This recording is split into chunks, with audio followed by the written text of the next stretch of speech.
Mais vous savez, il ne faut pas parler théoriquement des films. Il faut les faire, il faut les montrer, c'est tout. À mesure que les femmes se familiarisent avec la technique et la possèdent naturellement, on change aussi le cinéma. Moi, j'aime bien dire aux acteurs que j'entends le bruit de leurs pensées, comme si c'était des cric-crac de mécanique. Oui, je crois que de toute façon, il est difficile à notre époque de ne pas être influencé par le cinéma. Bonjour à tous et bienvenue dans 3 films, une émission Cinésphère. Bonjour Benjamin et bonjour Guillaume. Bonjour Mickaël, bonjour Benjamin. Guillaume, bonjour Mickaël. Je suis désolé s'il y avait un petit bruit parasite, c'est que je remplissais mon verre d'eau pendant que tu parlais, du coup il y a moyen qu'il y ait un vieux bruit de pisse derrière, mais non, c'était vraiment de l'eau dans mon verre, ne vous inquiétez pas. Je suis content de les retrouver. Alors autant Benjamin, nous avions fait le 3 films sur la Saint-Valentin la semaine dernière, mais Guillaume, je le retrouve depuis après nos vacances. Alors vous, chers auditeurs, ça fait longtemps que vous nous entendez déjà depuis les vacances de Noël, mais nous, c'est la première fois qu'on repartage un moment avec Guillaume depuis les vacances de Noël, donc je suis ravi de te retrouver. Et moi aussi, ça fait presque un mois là. Ben oui, c'est ça. Et malheureusement, on va pas pouvoir réellement partager ce qu'on a vu ces derniers temps parce que vous aurez remarqué avec le titre que nous faisons 3 films de body horror alors que nous avions promis 3 films de gangsters, c'est-à-dire le thème de Benjamin, mais nous avons eu un énorme problème technique qui fait que nous sommes contraints d'avoir supprimé entièrement l'épisode. Ce qu'on va faire, hein, c'est que nous allons quand même revenir justement... Ou alors c'est un complot, voilà. Parce que j'ai proposé un thème, vous ne l'aimiez pas, voilà, vous avez supprimé l'épisode, je pense que c'est plus simple. Ou alors le micro de l'un de nous n'a pas marché et a ruiné tout l'épisode, mais on ne sait pas de qui on parle. Hein Donc, J'avais entendu parler. tout ça, merde, vous m'étouffez les gars, calmez-vous. Donc, ce qui fait qu'aujourd'hui on va pas revenir sur les derniers films que nous avons vus, on le fera sur le prochain 3 films.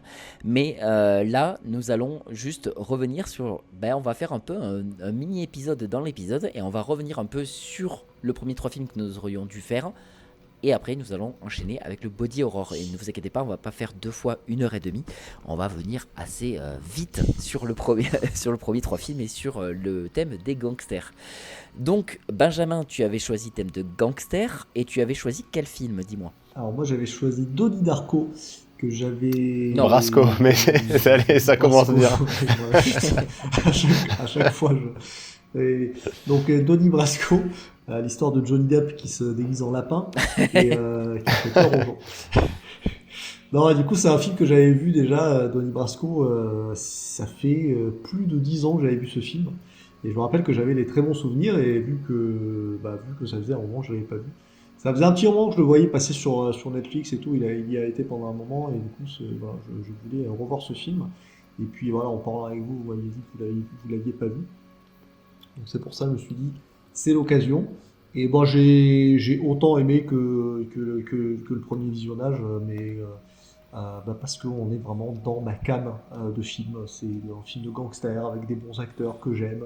Voilà, l'époque je l'aime, les musiques je les aime, vraiment. Et c'est pour ça que j'ai mis un gros 8, 8,5 peut-être.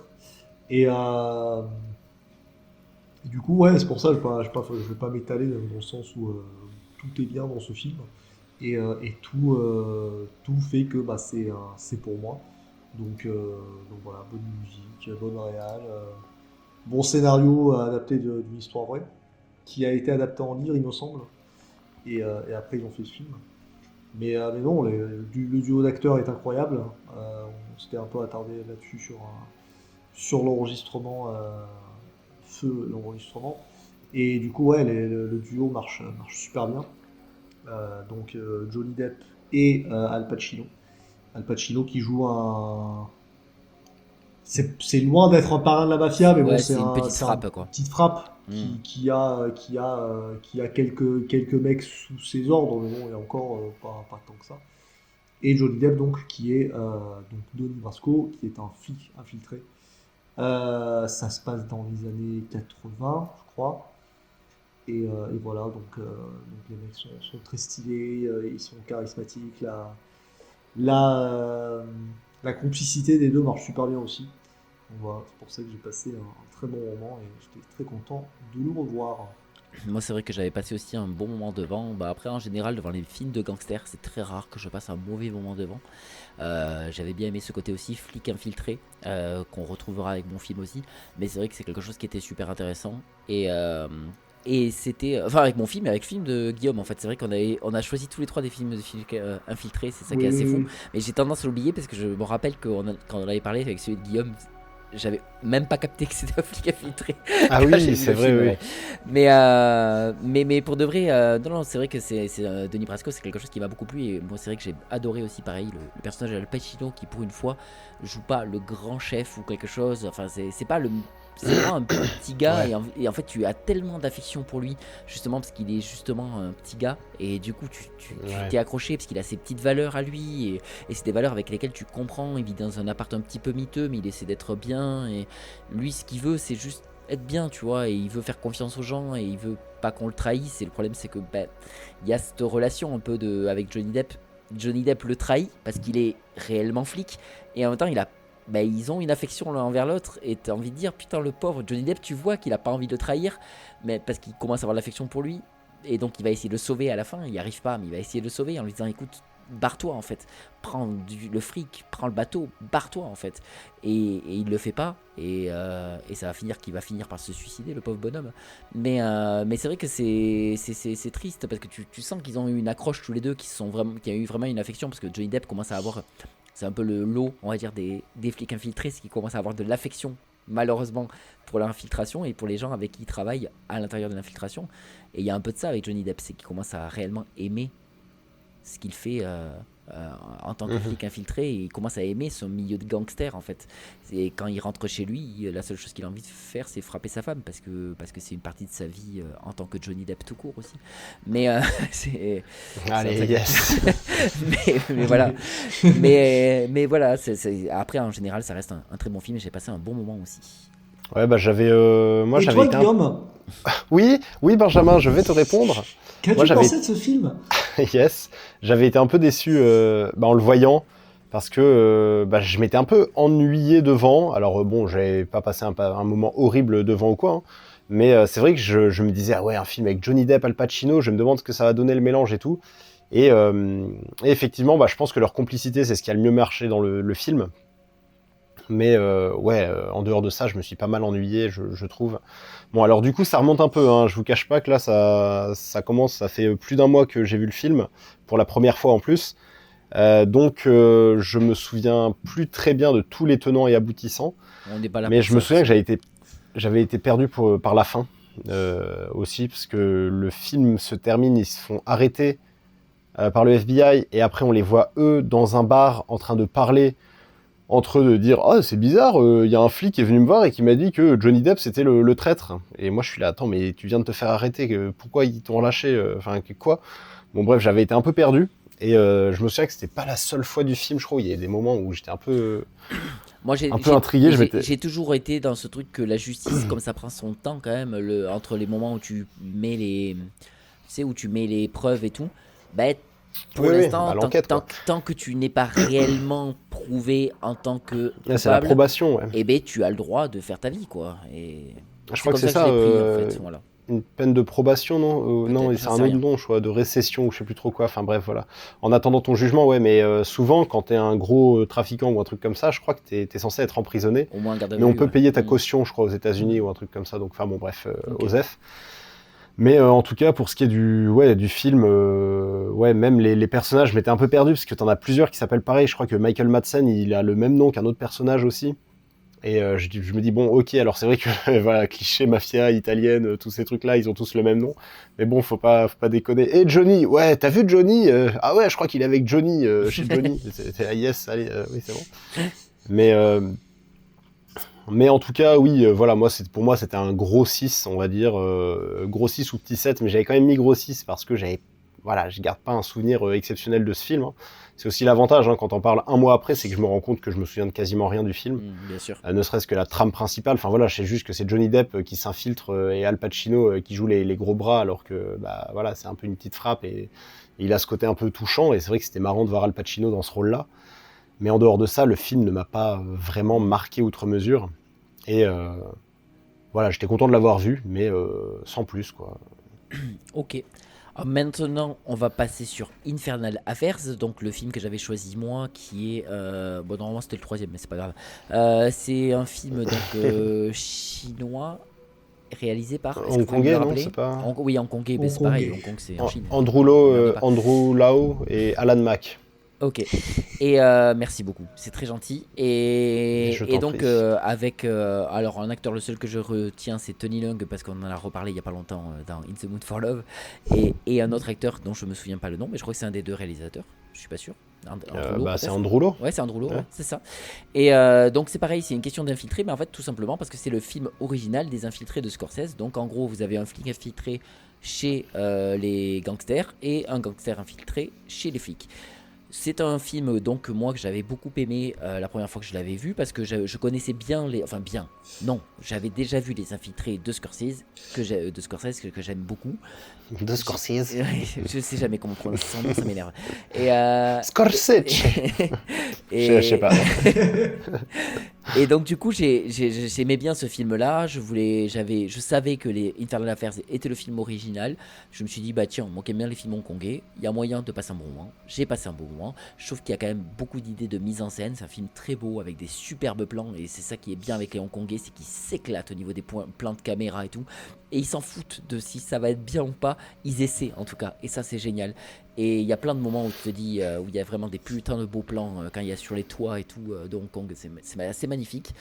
Et il y a des moments de tension qui ne s'arrêtent jamais aussi, avec vraiment des grosses scènes de tension où on a peur que l'un se fasse choper dans son propre clan, etc. Ça marche plutôt bien. Et il y a aussi plein de défauts dus au film hongkongais aussi, qui font un peu cheap. Les jeux d'acteurs, encore en général ça va, mais ils se perdent dans les histoires, ils se perdent dans les flashbacks, des choses qui étaient inutiles et que vous n'étiez pas obligé de raconter, mais qui les racontent quand même. Et c'était ça le problème du film en fait, c'est qu'il y avait plein de moments qui plombaient le film, alors que le film est un très bon film, mais plombé par des moments hyper relous et hyper chiants. Tu fais putain, si vous aviez enlevé tout ça, vous auriez pu faire un banger les gars, mais malheureusement vous l'avez pas fait parce que vous avez mis ça, et c'est un peu dommage. À côté de ça, ça reste un film que j'aime beaucoup. Je pense que je préfère Les Infiltrés de Scorsese, mais ça reste un film que j'aime beaucoup. Et après on en a reparlé, alors je vais en reparler vite fait, mais on en avait parlé de cette scène atroce où il y a en gros le chef de la police qui se fait tuer devant les yeux du flic infiltré, Oui, et le flic infiltré qui ça, va j'ai dans pas la oublié. rue et qui se met à pleurer et à hurler en mode, mais devant tout le monde, genre bonjour, je suis un flic infiltré. Mais ta gueule, Ouais, c'est- pars et garde ça pour toi et va pleurer dans tes toilettes en fait, et c'est pas normal ce que tu fais. Mais voilà, et c'est voilà, il y a plein de moments comme ça qui sont complètement hors propos et qui te sortent de la suspension d'incrédulité, et tu fais c'est dommage. Mais à côté de ça, il y a plein de choses aussi que je sauve dans le film et qui fait que je reste plutôt, voilà, ça reste plutôt un bon film pour moi, malgré plein de défauts, plus qu'un mauvais film avec quelques qualités. Voilà. Guillaume. Ah bah j'étais assez ouais, je suis assez d'accord avec toi. C'est vrai qu'on sent vraiment qu'il y a une patte au niveau de la réalisation, du montage, même de l'étalonnage, enfin de la colorimétrie un peu des images. Il y a toujours ce filtre un peu monochrome, verdâtre, bizarre, mais qui marche bien. L'idée de base était super bien. C'était une très bonne idée, un super postulat pour un film comme ça. Et le problème, ouais, c'est que mine de rien, bah, ce qu'ils en ont fait, j'ai pas été très fan. Effectivement, le gros problème du film, c'est les flashbacks. Aussi la musique, il y a trop de flashbacks. Les flashbacks, ils arrivent à des moments où tu comprends pas trop. Alors, je me souviens, on en avait parlé la dernière fois. Mais moi, c'est un truc qui m'avait complètement perdu. C'est que bah, dans les flashbacks, vu que le flic infiltré et le gangster infiltré, ils se connaissaient d'avant, parce qu'il y en a un qui a été rejeté de l'école de police ou je sais pas trop quoi, il y a un... Enfin, moi j'étais perdu. Il y en avait un, il ressemblait beaucoup. Il ressemble à l'autre. À l'autre. C'est ça. Voilà, c'est ça. Jeune. Et le deuxième, il ressemblait au premier. Donc, enfin, du coup, j'étais perdu constamment. Je me disais, attends, où est-ce qu'on est là dans le flashback? Qu'est-ce qui se passe? Enfin, c'était pas très clair. Après, niveau réalisation, je t'avoue que Ça m'a rappelé c'est un vrai que les plans peu, de caméra et tout. le premier The Grudge, Ju-On, quand on a regardé pour le podcast où on était perdu dans les trucs parce que Ah oui, ce qui est bien ah fait, oui. c'est que la version américaine, c'est que c'est beaucoup plus Quel fluide enfer. au niveau de comprendre ce qui se passe, alors que dans Ouais. Ju-On, c'est le bordel, quoi. C'est un truc de fou. Ah ben c'est incompréhensible, ouais. Tu sais Mm. pas si c'est le passé, le futur, un flashback, enfin c'est terrible. À partir du moment où je crois qu'on tous les trois, on avait cherché sur internet des Oui, sur le scénario, sens du tout film, tous les oui, trois, c'était on a vraiment- compris. C'est vrai. C'est terrible. Oui, c'est un plutôt bon indicateur, effectivement. Mais voilà, j'ai pas vu Les Infiltrés, donc j'ai commencé par celui-là, donc c'est bien. Chronologiquement, il faudra qu'un jour je regarde Les Infiltrés. Mais oui, et la scène, effectivement, du mec qui vient s'éclater sur une voiture et le flic infiltré qui est devant tous ses potes gangsters qui arrive et pendant vraiment, mais genre 30 putains de secondes, regarde le cadavre du mec avec les larmes aux yeux, et là t'as une musique, mais vraiment de Korean drama qui arrive, et t'es là, mais wesh, enfin c'est un film d'infiltration là, et t'entends une musique derrière, c'est à peine si t'entends pas Christina Aguilera en fond genre comme ça, et vraiment, mais t'es waouh, enfin ça m'a complètement sorti du film, et je sais que c'était pas la seule occurrence, c'était la plus flagrante, mais il y a eu pas mal d'occurrences comme ça dans le film, et même avec la fin. J'ai trouvé la fin pas mal, assez originale, mais voilà, sans plus, en fait, le problème, c'est que quand tu rentres pas trop dans un film, que la fin soit exceptionnelle ou pas forcément, ça te marque pas trop non plus. Au moins, là, c'est pas vraiment une fin ouverte, on va dire, hein, parce qu'il y a le flic infiltré qui se fait buter par l'autre. Mais ouais, en tout cas, c'était un film intéressant, je lui avais mis 6, et je vais attendre de regarder Les Infiltrés, le film américain cette fois-ci, pour voir est-ce qu'il y en a un que je préfère à l'autre ou pas. Mais en tout cas, non, c'était un bon visionnage et une bonne découverte de mon côté. Ok, Benjamin. Bah moi pareil, je vais pas répéter ce que vous avez dit. Alors peut-être que j'avais peut-être un peu plus aimé que vous, je sais pas en termes de notes, je crois que j'étais sur un gros 6 peut-être, ou un 7. Ah non, moi je suis sur un beau 7. Des moi, grosso quand même, hein. modo, ouais, ben voilà, après... Ouais, je crois que c'est ça, en vrai je crois que c'est 7. Comme je disais, je relève les Euh, défauts, mais je l'ai plus apprécié que pas aimé. Hein. Oui, oui. Non, moi c'est pareil, en gros j'ai passé un bon moment. J'ai pas trouvé ça exceptionnel non plus, parce que il a certains défauts que vous avez évoqués. Et sinon, ouais, moi j'avais vu Les Infiltrés, j'avais beaucoup aimé à l'époque, j'en ai plus trop de souvenirs parce que c'est pareil, ça fait plus de 10 ans que je l'ai pas vu, je l'ai vu qu'une fois. Et c'est vrai que ça me donne envie de le revoir, mais ouais, de voir les originaux, c'est toujours intéressant. Et là, ouais, je pense que je préfère, là, des souvenirs que j'ai des Infiltrés, je pense que je préfère Les Infiltrés quand même. Mais voilà, sinon, celui-là, j'ai pas grand-chose à rajouter. Si ce n'est que on avait évoqué le fait que c'était un peu hors sujet parce que ça se concentre pas trop sur les gangsters. Donc ça, c'est très limite de ta part, Michael, de faire des hors-sujets si tu peux éviter. C'est bien. Profitez-en, ouais. Voilà, je vais m'arrêter là-dessus.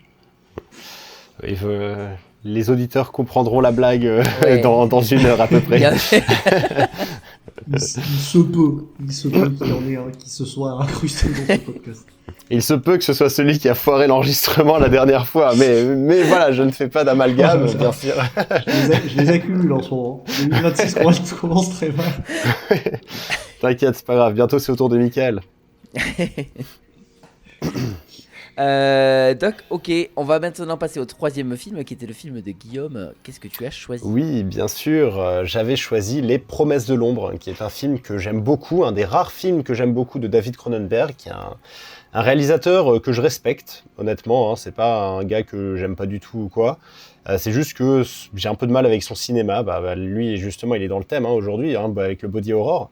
Mais c'est vrai que David Cronenberg, j'ai pas vu énormément de ses films. J'avais vu Existence, je crois, à un moment, mais je me souviens plus du tout du film. Je me souviens que de l'épisode de Karim Debache, évidemment. Mais j'avais vu Vidéodrome avec vous.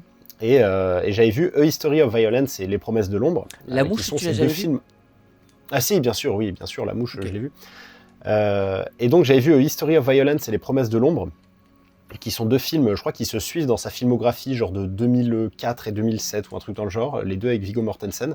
Et on en parlait la dernière fois, mais c'est un peu la période de Cronenberg où il a été plus chill et il a fait des films un peu plus sérieux. Et je trouvais, enfin, plus sérieux dans le sens où il y a moins de body horror, c'était des films plus réalistes, on va dire, mais souvent avec des histoires assez dures, assez violentes et assez sombres. Notamment Les Promesses de l'ombre, je pense que tout est dans le titre. Et vraiment, j'ai adoré ce film. Hein. Là, le fait de le revoir, à chaque fois, je me dis putain, mais il est vraiment incroyable. Déjà au niveau des acteurs, parce qu'il y a Naomi Watts, Viggo Mortensen, Vincent Cassel, et je crois que j'en oublie un quatrième. Mais les acteurs sont très réussis sont très bien choisis, je trouve très bien castés. Pour ce qui est de l'histoire, en gros, alors, je vais faire vite. Naomi Watts, c'est une infirmière, donc qui travaille à l'hôpital, et un jour, on lui amène une jeune fille qui a perdu beaucoup de sang, qui est enceinte. Elle accouche. Elle meurt en couche, du coup Naomi Watts se retrouve avec un bébé dans les bras, elle sait pas où aller chercher, et elle trouve un carnet sur le cadavre de la fille, qu'elle gardait sur elle, et qui lui indique un coin dans Londres, dans le quartier russe, et elle va se rendre là-bas pour essayer de trouver à qui elle doit rendre ce bébé, s'il y a un père à cet enfant, etc. Étant donné que la fille était très jeune, elle trouvait ça un peu louche quand même, parce que je crois qu'elle a elle avait quoi, 16 ans la gosse, un truc comme ça. Et en fait, ça va la mêler à une histoire de mafia russe, tout simplement, parce que c'est un réseau de proxénétisme ou quelque chose comme ça, lié à la mafia russe, et du coup, elle va se rapprocher, elle va chercher à tirer un peu cette affaire au clair, à l'aide du carnet que la fille avait sur elle, qui était une sorte de journal d'Anne Frank, vraiment de toutes les horreurs qu'elle a vécues. Et en même temps, elle va se rapprocher du chauffeur, du fils du baron, un peu du parrain de la mafia locale, là, qui est joué par Viggo Mortensen, qui est le chauffeur de Vincent Cassel, qui lui interprète donc le fils du mafieux, et elle va se rapprocher de lui, et lui, on va se rendre compte que c'est un agent infiltré, en fait, d'Interpol, je crois. Et je trouve qu'il y a dans ce film, en fait, un côté incroyablement violent, et surtout une violence crue et une violence froide, qui marche très bien. Pourtant, c'est pas un film spécialement violent, hein. Il y a peut-être une ou deux scènes vraiment violentes dans le film, mais c'est tout. Tout le reste, ça se joue vraiment dans les intentions, dans l'ambiance, dans la tension, et dans des scènes qui sont vraiment très épurées parfois, où Viggo Mortensen, par exemple, va se retrouver à poil devant 5 mecs qui seront assis en face de lui, et qui vont lui dire ton père était un fils de pute, ta mère était une putain, voilà, tu es le fils de l'organisation russe maintenant, on va te tatouer des étoiles sur le cœur pour montrer que tu nous appartiens, et des trucs sur les genoux pour montrer que tu t'agenouilles devant personne, voilà, ce genre de choses assez violentes en fait. Et je trouve que pendant tout le film, en fait, il y a cette espèce d'ambiance et surtout de détachement envers la violence, c'est-à-dire qu'ils vont faire des trucs, ils vont découper les doigts d'un cadavre pour pas qu'il soit identifiable, et puis ils vont le faire en fumant une cigarette et en rigolant entre eux. Il y a une espèce de banalisation de tout ce qu'il y a de assez horrible chez les gens, qui va vraiment bien marcher, qui va bien être retranscrit à l'écran, et en tant que spectateur, ça met très mal à l'aise. Il y a aussi une scène où Vincent Cassel oblige Viggo Mortensen, donc un agent infiltré, à se taper une pute pour montrer qu'il est pas pédé, hein, donc c'est vraiment ce qu'il dit dans le film. Il fait non, moi je veux pas traîner avec un pédé, hein, attends, mon chauffeur, ça doit être un vrai homme qui baisse des femmes, les nibards, j'adore les nichons, sachant qu'on était d'accord pour dire que dans le film, il y a une espèce d'ambiguïté avec le rôle de Vincent Cassel, où on sait pas si c'est lui-même un guerreau foulé ou pas. Exactement, parce que toute l'intrigue part en fait de Vincent Cassel qui fait tuer un mec qui était assez important dans une partie tchétchène de la mafia russe. Et en fait, c'est pendant tout le film, c'est Tchétchènes qui vont chercher à se venger de Vincent Cassel. Parce que justement, Vincent Cassel avait tué ce mec, parce que ce gars avait répandu des rumeurs sur lui comme quoi il serait pédé. Et du coup, il y a tout un sous-texte pendant le film où on se dit vraiment, ouais, je crois que le message un peu final du truc, c'est que Vincent Cassel, effectivement, a sûrement des tendances un peu homosexuelles, mais qui a été refoulé par le milieu dans lequel il vit, par son père, qui est une espèce de porc abominable, qui a 60 ans, et c'est lui qui a engrossé la gosse au début. Et justement, cette espèce de quiproquo qui montre un peu la richesse fleurie de ce milieu, c'est quand le père, hein, le chef de cette mafia russe, là, de cette poche de mafia russe à Londres, va dire aux Tchétchènes, ok, c'est lui mon fils, et il va indiquer que il va montrer Viggo Mortensen, donc c'est-à-dire en gros, allez tuer mon fils si vous voulez, c'est vrai, comme ça on sera tranquille, et en fait il va aller lui faire tuer un de ses hommes de main juste pour pas perdre son fils, alors que c'est son fils qui a merdé et tout. Et on arrive à une des scènes les plus marquantes, hein, peut-être la scène la plus marquante du film, dans un hammam justement, où il y a 2 tueurs tchétchènes qui vont vers Viggo Mortensen, qui était tranquillement à poil, en train de se faire kiffer dans le hammam, et il y a 2 mecs, 2 gros costauds, 2 baraques à frites là, qui vont se ramener 2 baraques, je crois. Parce que baraque abrite, c'est bizarre, mais bon. 2 armoires à glace, voilà, qui vont se ramener devant lui, habillés en cuir, tu vois, genre manteau de cuir, vraiment les gars qui rigolent pas avec un couteau dans la main. Et il va y avoir une scène de combat sans aucune musique, vraiment juste une violence crue, pas possible. Et ça fonctionne super bien. C'est pas du tout chorégraphié en mode The Raid ou quoi. Non, là c'est vraiment des coups genre juste pour la survie. Et voir un homme nu se battre contre des mecs habillés et puis se faire trancher à plein d'endroits, tu vois, se prendre des grandes entailles dans le dos, une sur le bras, sur la jambe. Enfin, il y a vraiment un côté genre vraiment. C'est ce que j'ai aimé vraiment, avec le film, le premier Balle perdue.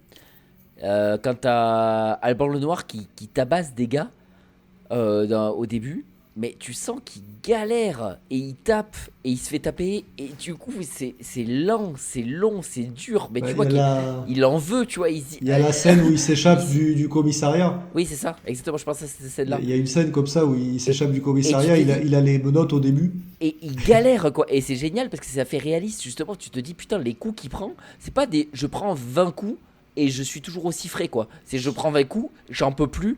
Et j'essaie, et tu sens que le prochain coup qu'il va mettre, il est dur, quoi. Mais il y arrive, tu vois, il en veut. Et j'aime bien ce genre de scène, moi aussi, cru, où tu te dis, putain, ça fait tellement réaliste. Et je trouve que la tension marche encore mieux, quoi. Ouais, c'est ça. Il y a un cynisme, en fait, pendant tout le film, de dire, mais en fait, c'est ça la réalité, en fait. Oui, c'est bien beau le cinéma, de montrer des belles scènes d'action bien chorégraphiées, mais là, il y a vraiment le côté, en fait, c'est de la survie. T'as l'impression que c'est un combat de rue, le truc. Et puis c'est bien gore, tu vois. Et c'est fou que ça vienne de Cronenberg, quoi, parce que niveau réalisme, Cronenberg ouais, quand même vachement loin. Mais ça qui est marrant, quand il se donne dans le réaliste, c'est vraiment réaliste, tu vois, c'est vraiment réaliste à fond, quoi. Du coup, tout ça a très bien marché sur moi. J'ai adoré ce film. Pour moi, c'est un 9 sur 10, vraiment un bon 9.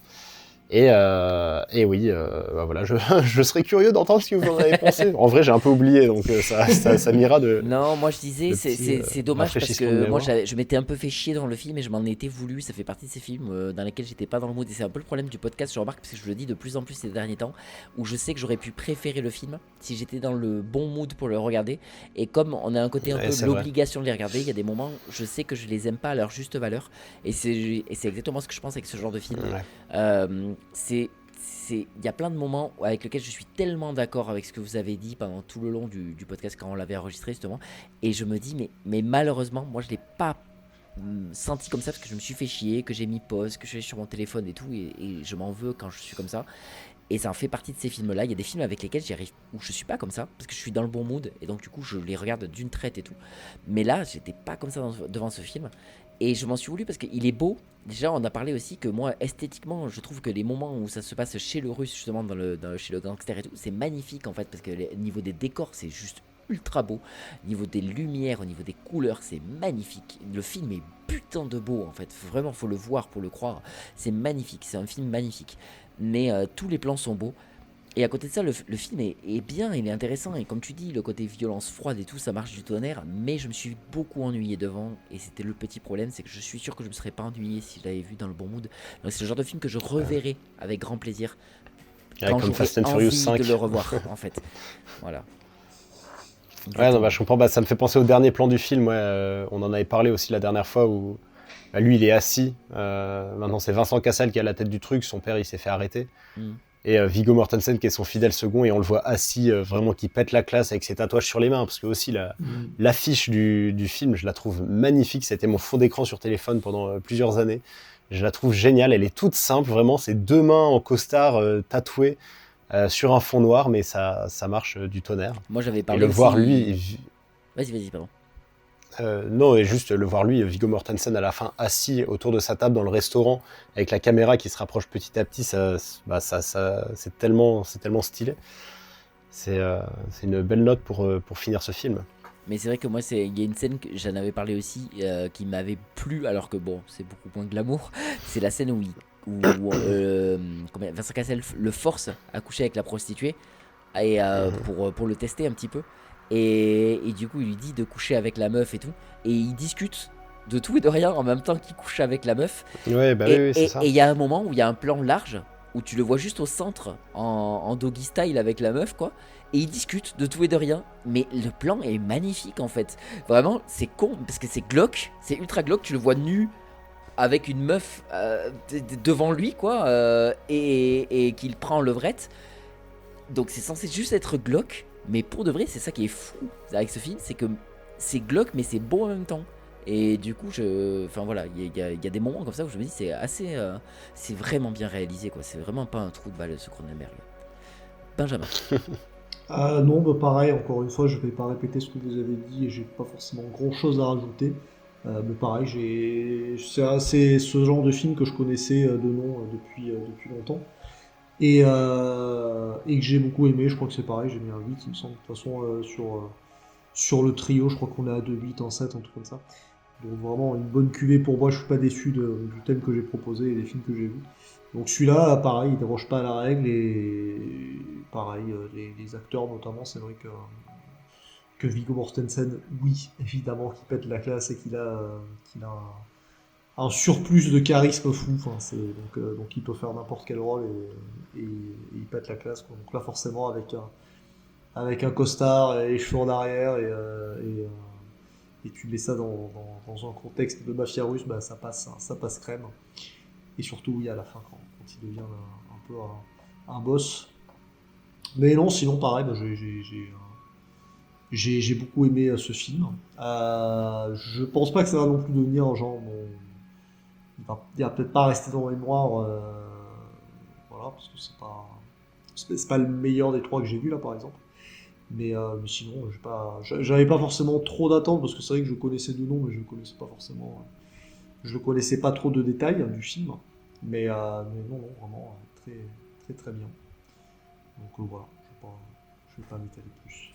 Ok, eh bien il est temps de passer enfin au vrai épisode maintenant. Au nouveau thème de la semaine prochaine. Salut les gars. Ça va. Et je suis désolé pour ça. On s'est tenu au timing. Oui, c'est vrai. Tu t'avais dit, faut pas qu'on fasse plus d'une demi-heure. Incroyable, on est trop fort. Donc du coup, on va passer sur mon thème, c'est le thème que j'ai choisi. Alors je suis revenu un peu à des amours que j'aime beaucoup. Vous voulez pas qu'on continue à parler des films de gangsters J'aime les choses un petit peu glauques ou quoi que ce soit. Au bout d'un moment, c'est plus c'est plus une surprise. Hein. Et donc j'ai voulu revenir un peu comme Benjamin a fait avec ses thèmes de gangsters. En fait, je crois que je me suis inspiré. J'ai voulu aller vers le thème de body horror parce que moi aussi j'aime bien le frôler un petit peu ce thème-là parce que c'est, je pense, mon genre d'horreur préféré. Sachant que l'horreur que j'aime le moins, moi, c'est l'épouvante, parce que je n'aime pas avoir peur, mais j'aime être mal à l'aise et j'aime les choses écœurantes. Ça, c'est le genre de truc qui me fait kiffer. Donc, le body horror, c'est totalement ça. C'est être mal à l'aise et être écœuré. Donc, c'est parfait. Donc, je sais pas, alors, on va parler peut-être un petit peu du genre. Moi, voilà, c'est un thème que j'aime beaucoup, donc c'est pour ça que j'aime énormément les films de Cronenberg et que j'essaie de les regarder petit à petit. Alors je ne regarde pas tous d'un seul coup, mais petit à petit j'aime bien découvrir son cinéma. J'avais regardé Shivers, j'avais regardé celui avec la tête qui explose, la Stéréo, c'est ça? Je sais plus. J'ai perdu le nom. Ouais, mais voilà, Scanner, c'est pas Scanner? Scanner, exactement. Merci Benjamin. J'ai regardé Scanner. Voilà, petit à petit j'essaie de rattraper un petit peu Chromosome 3 aussi que j'avais regardé. On a vu Vidéodrome. On a vu regarder Vidéodrome, voilà. Petit à petit, j'essaie de rattraper un peu sa filmographie et c'est quelque chose qui me fait vachement plaisir. J'aime regarder ça. Le tout premier film des 3 films que j'avais proposés dans les comédies horrifiques et qui aurait eu beaucoup plus sa place ici que dans les comédies horrifiques, c'était Society, parce que j'aime ça. Vraiment, c'est le body horror, c'est vraiment ma grosse cam. Donc, on va voir si ça m'a fait plaisir. Je pense que celui qui m'a le plus plu dans ce thème-là, c'est celui de Benjamin. Et mais non, pour de vrai, c'est voilà, on va en reparler. Mais voilà, c'est un thème que j'aime énormément. Et vous verrez que ça veut pas tout dire. Est-ce que vous pouvez me dire, vous, ce que vous pensez de ce thème-là? Qu'est-ce que de base, quand je vous ai dit body horror, est-ce que vous étiez genre youpi ou vous étiez genre youpi? Bah, moi j'étais youpi, on va dire l'adjectif de fou, dans le sens où je me disais, c'est un peu revenir aux bases. Moi, ça m'a fait penser à comédie horrifique, tu vois, au début du podcast, et je trouve que c'est vraiment un thème parfait pour le podcast, tu vois. Parce que c'est pas genre film d'action, enfin tu vois, c'est un genre assez spécifique, mais sans être niche non plus. Donc c'est suffisant pour qu'il y ait un vivier assez intéressant de films, tu vois, et pas qu'il y en ait 5, mais pas qu'il y en ait 500 non plus. Du coup, en vrai, j'étais content pour ça. Après, les films de body horror en eux-mêmes, ça dépend de quel body horror on parle, tu vois. Si c'est genre Saw, ça va, tu vois, ça me dérange pas. C'est un peu torture porn, Saw, tu vois. C'est ça. un peu. En Saw, fait, c'est un peu un mélange des deux. En fait, à la base, c'est du torture porn. Parce qu'on est quand même plus dans le film de torture. Mais c'est vrai que j'en parlais avec une copine il y a pas longtemps. Et je disais, il y a quand même un côté body horror dans le sens où tu malmènes les corps comme jamais dans Saw, quoi. C'est un truc de fou. Ouais, et puis en plus, c'est eux qui se l'infligent eux-mêmes la plupart du temps, tu vois. Donc il y a vraiment un côté. Sinon, je pense aussi à Hostel. Hostel, c'est pareil, c'est du torture porn, mais bon, ça devient du body horror de par le torture porn. C'est ça qui est fou avec les films d'horreur en général, c'est que t'as des sous-genres de sous-genres de sous-genres de sous-genres en fait. C'est-à-dire que t'as le sous-genre du body horror dans les films d'horreur, mais dans le body horror, t'as les sous-genres limite, parce que tous les torture porn sont plus ou moins du body horror au final, tu vois. Parce que pour moi, c'est en vrai quand je m'y perds. Quand j'y pense, tu me parles de body horror, je pense pas direct à Saw. Mais je vais direct penser à Cronenberg, je vais arrêter de mentir, je pense direct à Cronenberg, je pense à Crash, tu vois, ce genre de films qui sont... Alors je l'avais pas vu, hein, Crash, j'ai fait des cours d'analyse dessus. Crash, je l'ai vu, et il est pas si glauque que ça, je trouve. Je me suis même un peu fait chier. Moi, c'est le côté avec toutes les cicatrices, tu vois, et le côté d'être sexuellement attiré par les cicatrices comme ça, je trouve ça vraiment bizarre. Alors, il faut que tu vois son avant-dernier film, là, j'ai les flics du futur, c'est pas ça. Crime of the Future. Crime of the Future, oui, voilà. Crime of the Future, où il y a quand même une scène avec Viggo Mortensen, justement. C'est une Viggo Mortensen.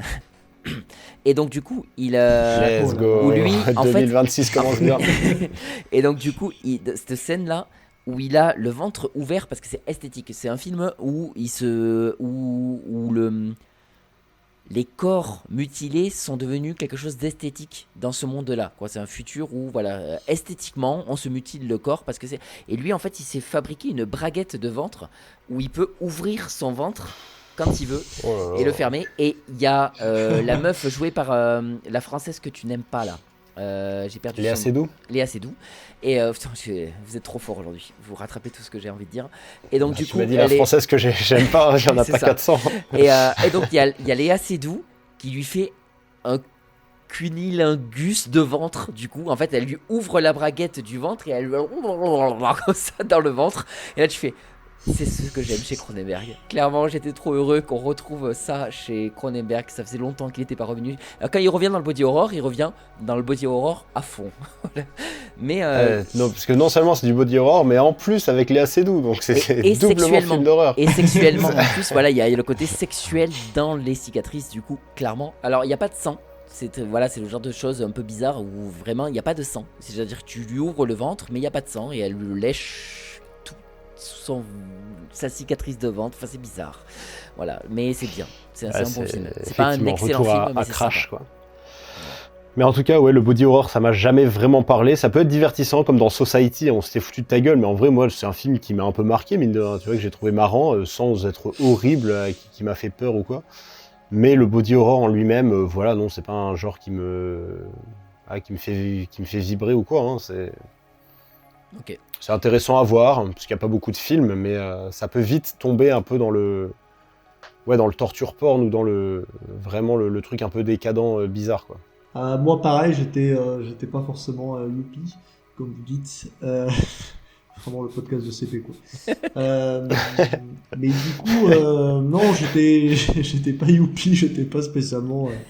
j'avais pas forcément peur ou quoi. J'avais plus peur. Après, ça c'est, j'allais dire, j'avais plus peur du film de Michael, mais ça, c'est pas une question de thème, c'est une question de une question qu'on n'importe quel thème. Michael propose un film et j'ai peur. C'est un traumatisme. Un mécanisme de défense à un certain point.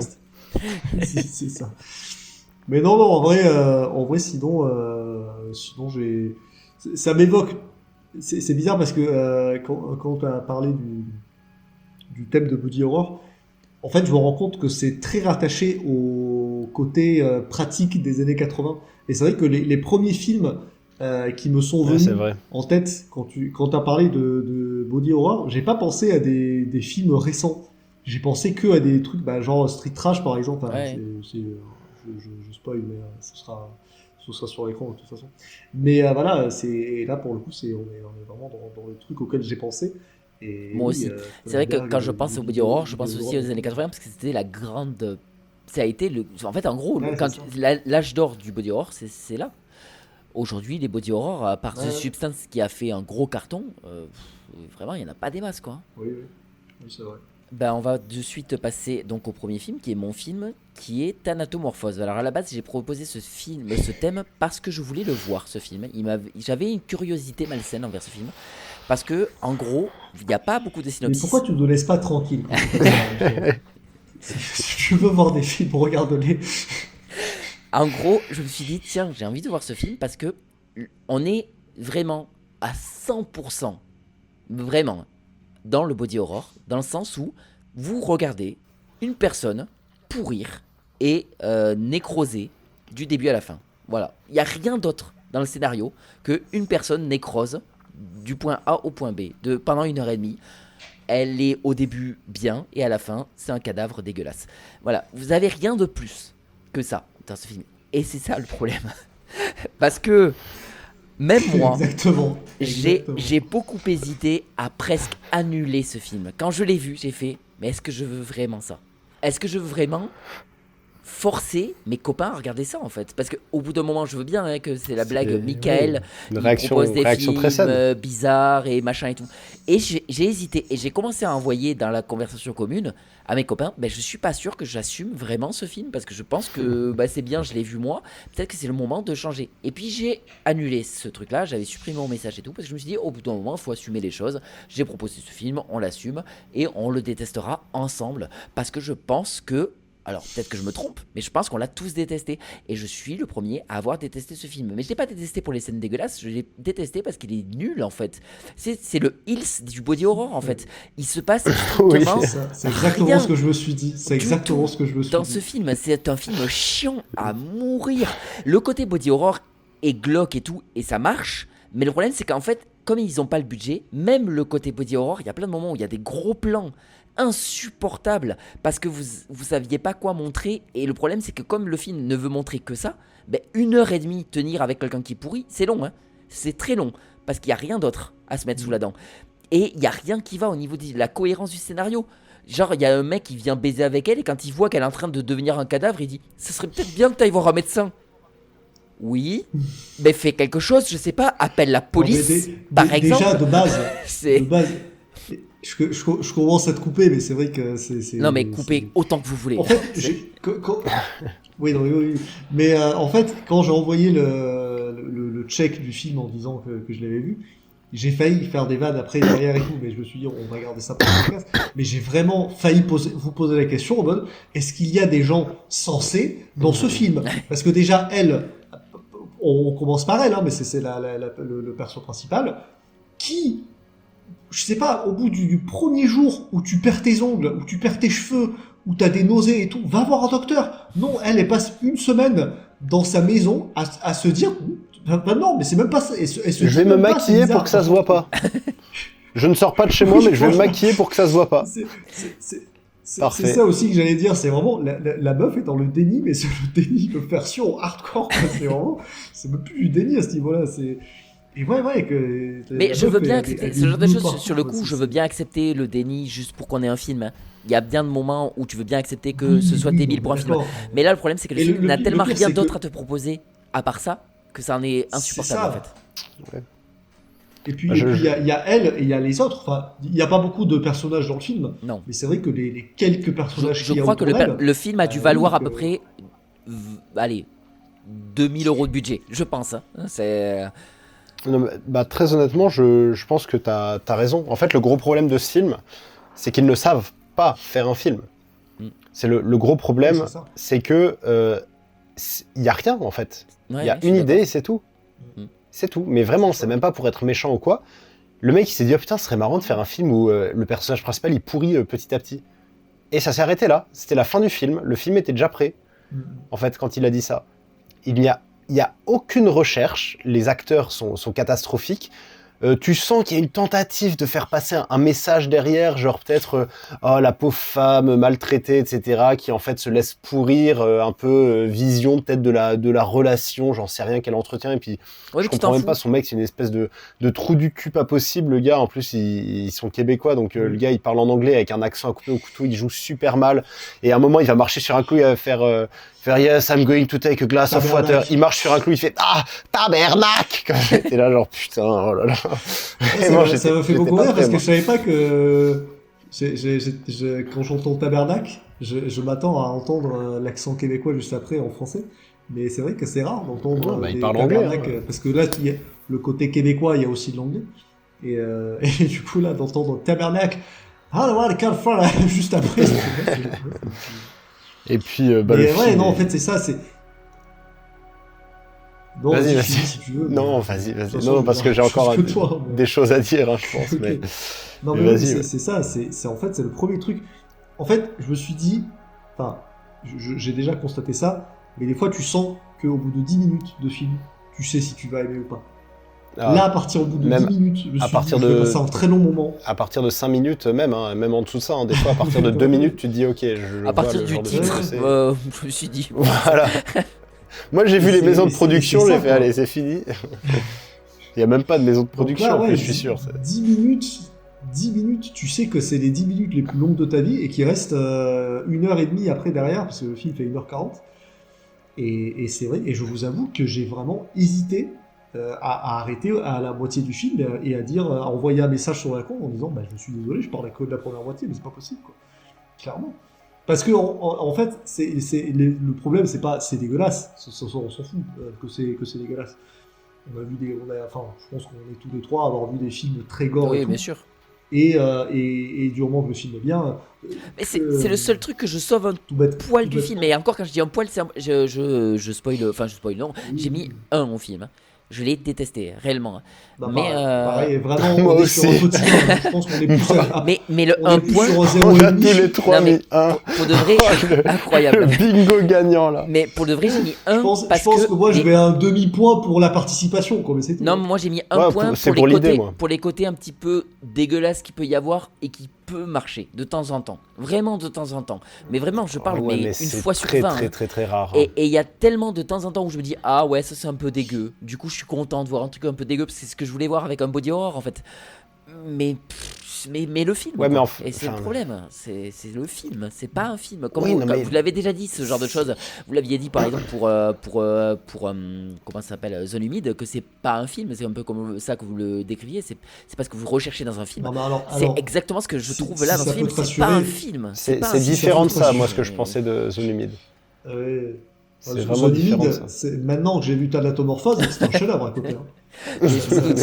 Mais non, mais comme on dit, c'est vraiment. J'étais sûr, quand j'ai vu Thanatomorphose, je me suis dit, c'est obligé que comme Hills, on soit tous d'accord que ce soit très mauvais. Il y a que Hills où on a été à ce point-là d'accord. Et là... Moi, je m'attendais vraiment à ce que Ben il mette genre 2 et toi tu mettes genre 5 parce que l'idée t'a bien plu et tout. Ah non, je l'ai vraiment. Et parce qu'à chaque fois t'arrives à me trouver des douilles, genre il y a un travail de caméra à ce moment précis où elle perd ses ongles, c'est trop beau. Mais justement, même les travails de caméra sont détestables. Il y a des moments où ils ont envie de faire des trucs un petit peu arty, tu sais, on essaie de partir dans un truc un petit peu nébuleux, un petit peu. Mais c'est nul. Ça marche des fois. Il y a des films, Else que j'ai vu il y a pas longtemps. Il y a des moments comme ça, un peu fantasmagoriques, un peu chelou et tout. Else. Il y a une Else et Else. Non, rien à voir. C'est Else autre. E-L-S-E. Ah ok, putain, j'ai eu peur, je me suis dit, attends, ils ont fait une suite au premier, le premier avait tellement bien marché. C'est un film un petit peu body horror et tout que j'avais vachement apprécié. Et il y a ce côté un petit peu fantasmagorique, chelou, on part dans des trucs complètement bizarres et tout. Et ça me va très bien parce que c'est bien fait. Là, dans ce film-là, les moments où vous le faites, c'est nul à chier. Et je suis désolé, il n'y a rien qui va. Donc, enfin, c'est catastrophique. Ce film est nul. Il est nul. Non, mais il ne transmet rien, il ne montre rien. C'est un putain de huis clos. Mais vraiment, je n'ai jamais vu plus huis clos que ça. Si, peut-être Buried, à la limite. Mais là, c'est un huis clos. La meuf, on ne quitte jamais l'appartement. La distance max où la caméra a bougé, ça devait être vraiment mais sur 10 mètres grand max. Elle passe sa vie entre sa salle de bain, sa chambre pour aller se branler parce qu'il y a une espèce de constamment d'obsession avec la sexualité dans ce film, mais qui est vraiment proche, je trouve, de la nécrophilie. Alors non seulement parce qu'elle est en train de pourrir, évidemment, mais surtout parce que j'ai l'impression que ça les fait kiffer. Genre le gars il fait oh là mais qu'est-ce que t'es froide. Ah vas-y ouais suce-moi la bite. Tu sais, t'es là bah oui logique.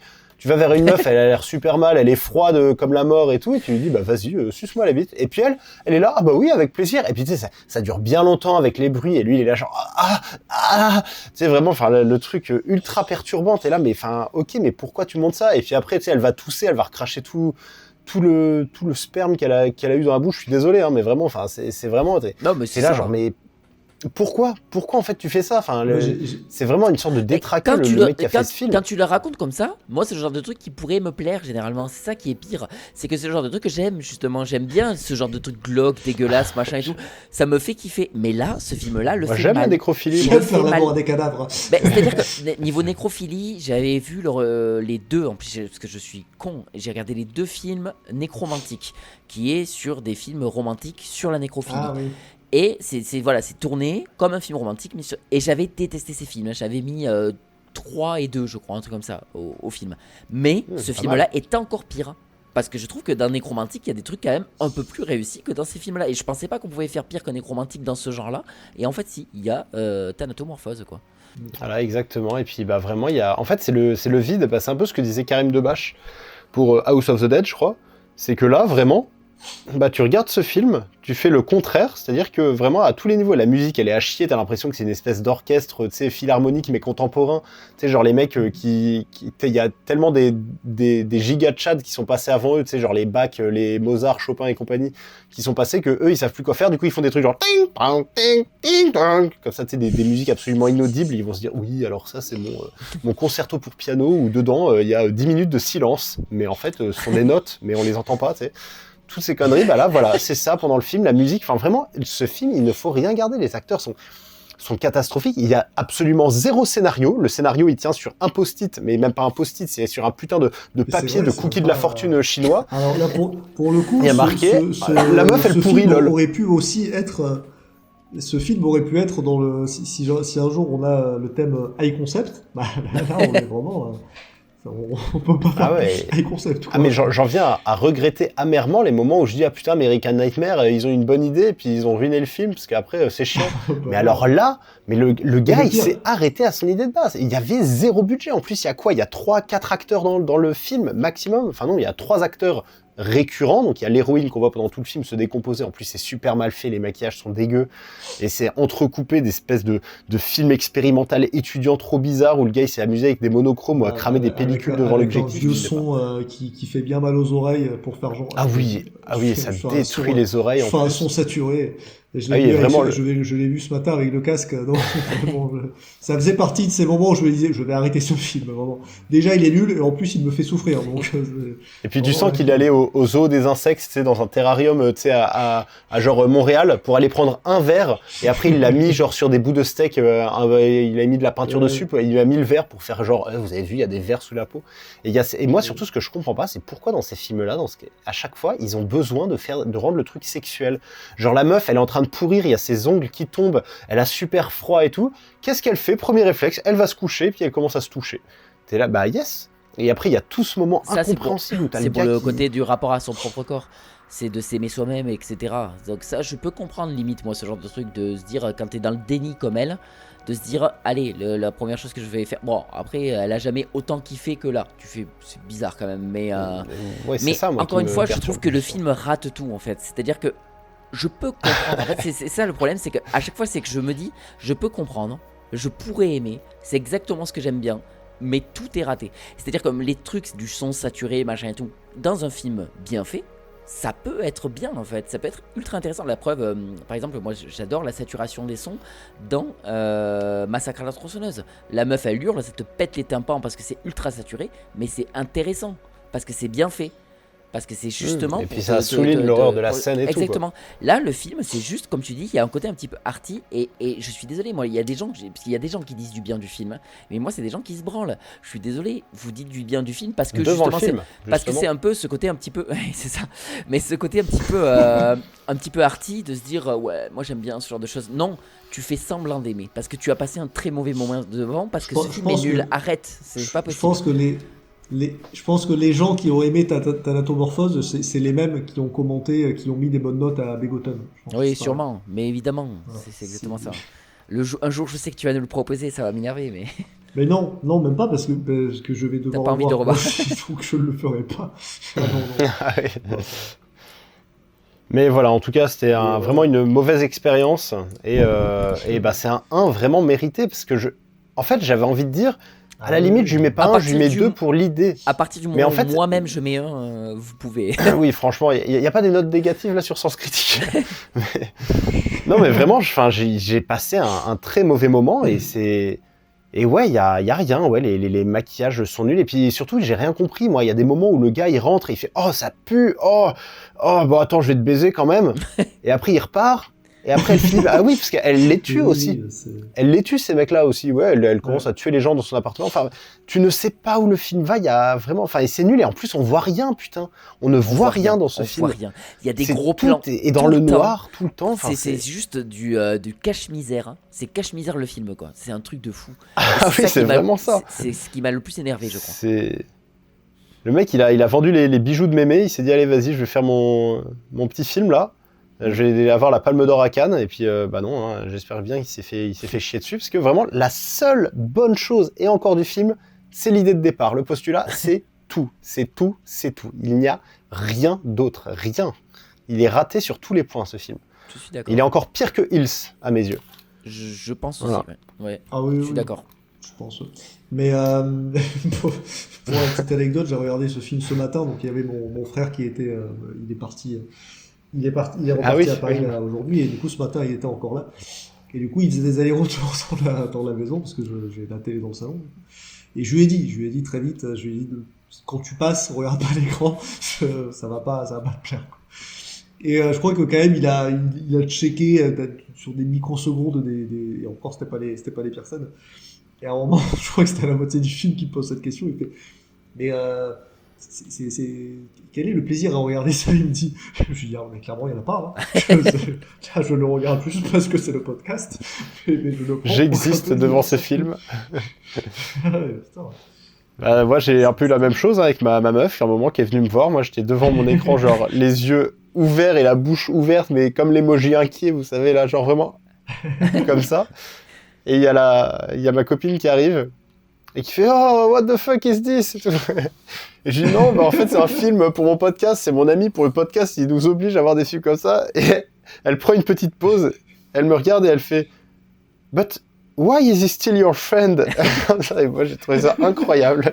Je lui ai dit « Écoute, oui, c'est une bonne question. Je me demande pourquoi il est toujours dans ma liste de contacts. Mais bon, écoute, voilà, on fait ce qu'on peut avec ce qu'on a. » Non, mais ça va que voilà, moi aussi, j'ai regretté et j'ai vraiment beaucoup pensé à l'annuler et passer à un autre film. Mais bon, voilà, on y est. Non, mais en vrai, c'est bien de temps en temps aussi. Moi, tu vois, je t'en veux pas. C'est intéressant. C'est intéressant aussi de parler de films qu'on a tous détestés, je trouve. D'en parler, pas forcément de le voir, mais d'en parler, c'est intéressant.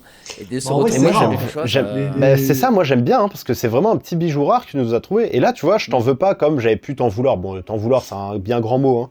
Mais là où je pouvais être genre, ah putain, ouais, ça m'a vraiment pas plu, comme par exemple le truc allemand là, avec la meuf qui se déchire l'anus, Zone humide. Mais le truc allemand avec la meuf qui se déchire l'anus, voilà, c'est le sous-titre du film, vraiment. Mais oui, là où ça m'avait vraiment mis mal, tu vois, j'avais pas aimé. Là, en fait, c'est marrant, en fait, c'est cool. J'ai l'impression d'avoir perdu 1h30 de ma vie, tu vois. Mais je trouve ça cool parce que je trouve ça fascinant de réussir cet exploit, en fait, de rendre un film si peu intéressant, alors que techniquement il a tous les codes un peu du film, tu vois. Tout ce qui lui manquait, c'était du budget, quelqu'un de talentueux derrière et quelqu'un de talentueux devant aussi, la caméra. Et puis partout en fait, ça manque de talent et de. Et c'est là où je voulais en revenir tout à l'heure quand je parlais des body horror et que je disais c'est pas parce qu'on va dans mon thème préféré qu'on peut réussir forcément à tous les coups, parce que je pense que c'est le film le plus axé sur le body horror de toute la sélection, parce que c'est réellement ça, on est dans le 100% body horror du début à la fin. Il y a Et le mien pourtant- qui a ma main. Et pourtant, c'est pas parce que tu fais le film le plus body horror possible que tu fais un bon film, parce que clairement j'ai détesté. Donc comme quoi, c'est voilà. Tout ça pour dire qu'on va maintenant passer au deuxième film de la sélection, qui est donc justement celui de Benjamin. Tu vas nous dire ce que tu as choisi et surtout pourquoi. Alors, j'ai choisi C'est la Titanic cotation critique. parce que Parce que l'iceberg se décompose à un moment. Et du coup, je fais un parallèle avec Thanatomeurphose. Non, j'ai choisi Akira. Alors pourquoi me direz-vous avoir choisi Akira? voilà, Parce maintenant que tu je l'ai vu t'expliques, dans tu te une liste démerdes. de- Non, mais en fait, j'ai vu Akira en 2019, puisque c'était avant le, le confinement. Donc Le confinement. Non, du coup, ouais, j'avais vu ce film, donc il y a maintenant 6 ans, hein, mine de rien, enfin 5. Et j'en avais pas trop de souvenirs. Et j'avais pas spécialement adoré la première fois. Au contraire, je m'étais gentiment ennuyé devant. Mais en cherchant des films en lien avec le body horror, je suis allé, comme je fais souvent, hein, sur Sens Critique. En général, il y a les tops principaux de Sens Critique, des trucs un peu officiels du site et tout. Et après, il y a plein de gens qui mettent des listes avec des thèmes spécifiques ou quoi, ou des acteurs ou quoi. Et là, je suis tombé sur une liste où il y avait une liste de quelques films de body horror. Et dans cette liste, il y avait Akira. Et comme je vous disais, d'une, j'avais pas beaucoup de souvenirs de ce film. Et de deux, le peu de souvenirs que j'avais, c'est la seule scène qu'il y a de body horror. Et vu que je me souvenais pas de grand chose de plus, je me suis dit, bon, ça doit passer. Ça... Mais je l'ai senti quand même, parce que je sais que j'ai hésité à choisir ce film, parce que j'étais vraiment pas sûr déjà de base quand je l'ai choisi. Tu vas J'étais passer en mode, plus de temps à ouais. justifier pourquoi tu l'as choisi plutôt qu'à parler lui-même du Non, film. mais non, mais du coup, je m'arrête là. Donc c'était la vanne de tout à l'heure, c'était de moi qu'il s'agissait pour ce qui est de leur sujet. Parce que ça parle de body horror, ça parle. Après, pour ça ta parle défense, d'un c'est futur, c'est pas facile non plus de trouver des films 100% body horror, tu vois. Ah mais non, mais Genre, je suis d'accord. On c'est va- ça le Non, truc. mais C'est sans- vrai que je c'est- veux pas d'un film 100% body horror, mais moi je trouve que justement le meilleur juste milieu c'est celui de Guillaume. On est dans le parfait body horror pour moi. C'est-à-dire c'est un bon juste milieu. Le sujet est... Bah, c'est le sujet on- annexe, le body horror dans le film Ouais, c'est un peu de Guillaume. secondaire, c'est. Ouais, Mais ouais. ça reste du body horror. Donc moi ça m'allait très bien. Le film de Guillaume est le bon juste milieu. Et je pense qu'il y a beaucoup plus de Ouais. films comme celui de Guillaume que de films. Ouais, je pense aussi, ouais. on en reparlera de celui de Guillaume, mais c'est vrai que c'est pas hyper récurrent non plus, quoi. Donc bref, on y reviendra. Mais là, oui, effectivement, dans Akira, il y a une grosse scène. Alors pour le coup, je me suis dit, excusez-moi, j'essaie de me justifier comme je peux. Mais j'ai envie de dire, il y a une scène de body horror. Alors elle dure pas longtemps, mais ça y va, quoi. Hein. C'est vraiment, ça part dans tous les sens. Voilà, C'est japonais, quoi. ça C'est devient- japonais. C'est très japonais. Oui, voilà. Ça devient un espèce de gros amas de chair et d'organes qui fait la taille d'une ville à la fin. Et tout ça avec des trucs qui englobent tout, et du coup un mec se retrouve enfermé dans ce corps de chair et de... Voilà, ça dure 5 minutes, mais ça y va sur le body horror.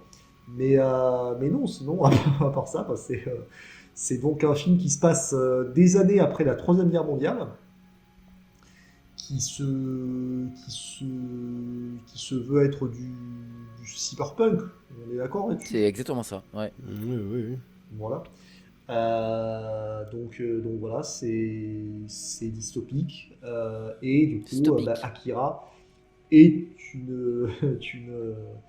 Akira est une expérience qui a été faite des années avant. Et du coup, pendant tout le film, c'est le gros truc. Qu'est-ce que c'est Akira?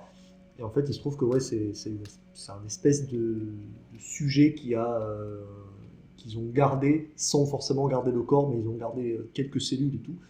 Et du coup, c'est un truc très dangereux parce qu'il y a tout un délire aussi avec des pouvoirs surhumains aussi dans le film, avec beaucoup d'expériences, de cobayes et tout. Voilà, donc ça tourne autour de ça, avec justement Akira qui devient un peu une espèce dieux, plus ou moins, parce qu'il y a carrément des sectes qui se développent par rapport à ce nom-là et tout. Et du coup, voilà, après, il y a tout ce qui vient avec, il y a gros conflit, guerre civile à la fin et tout.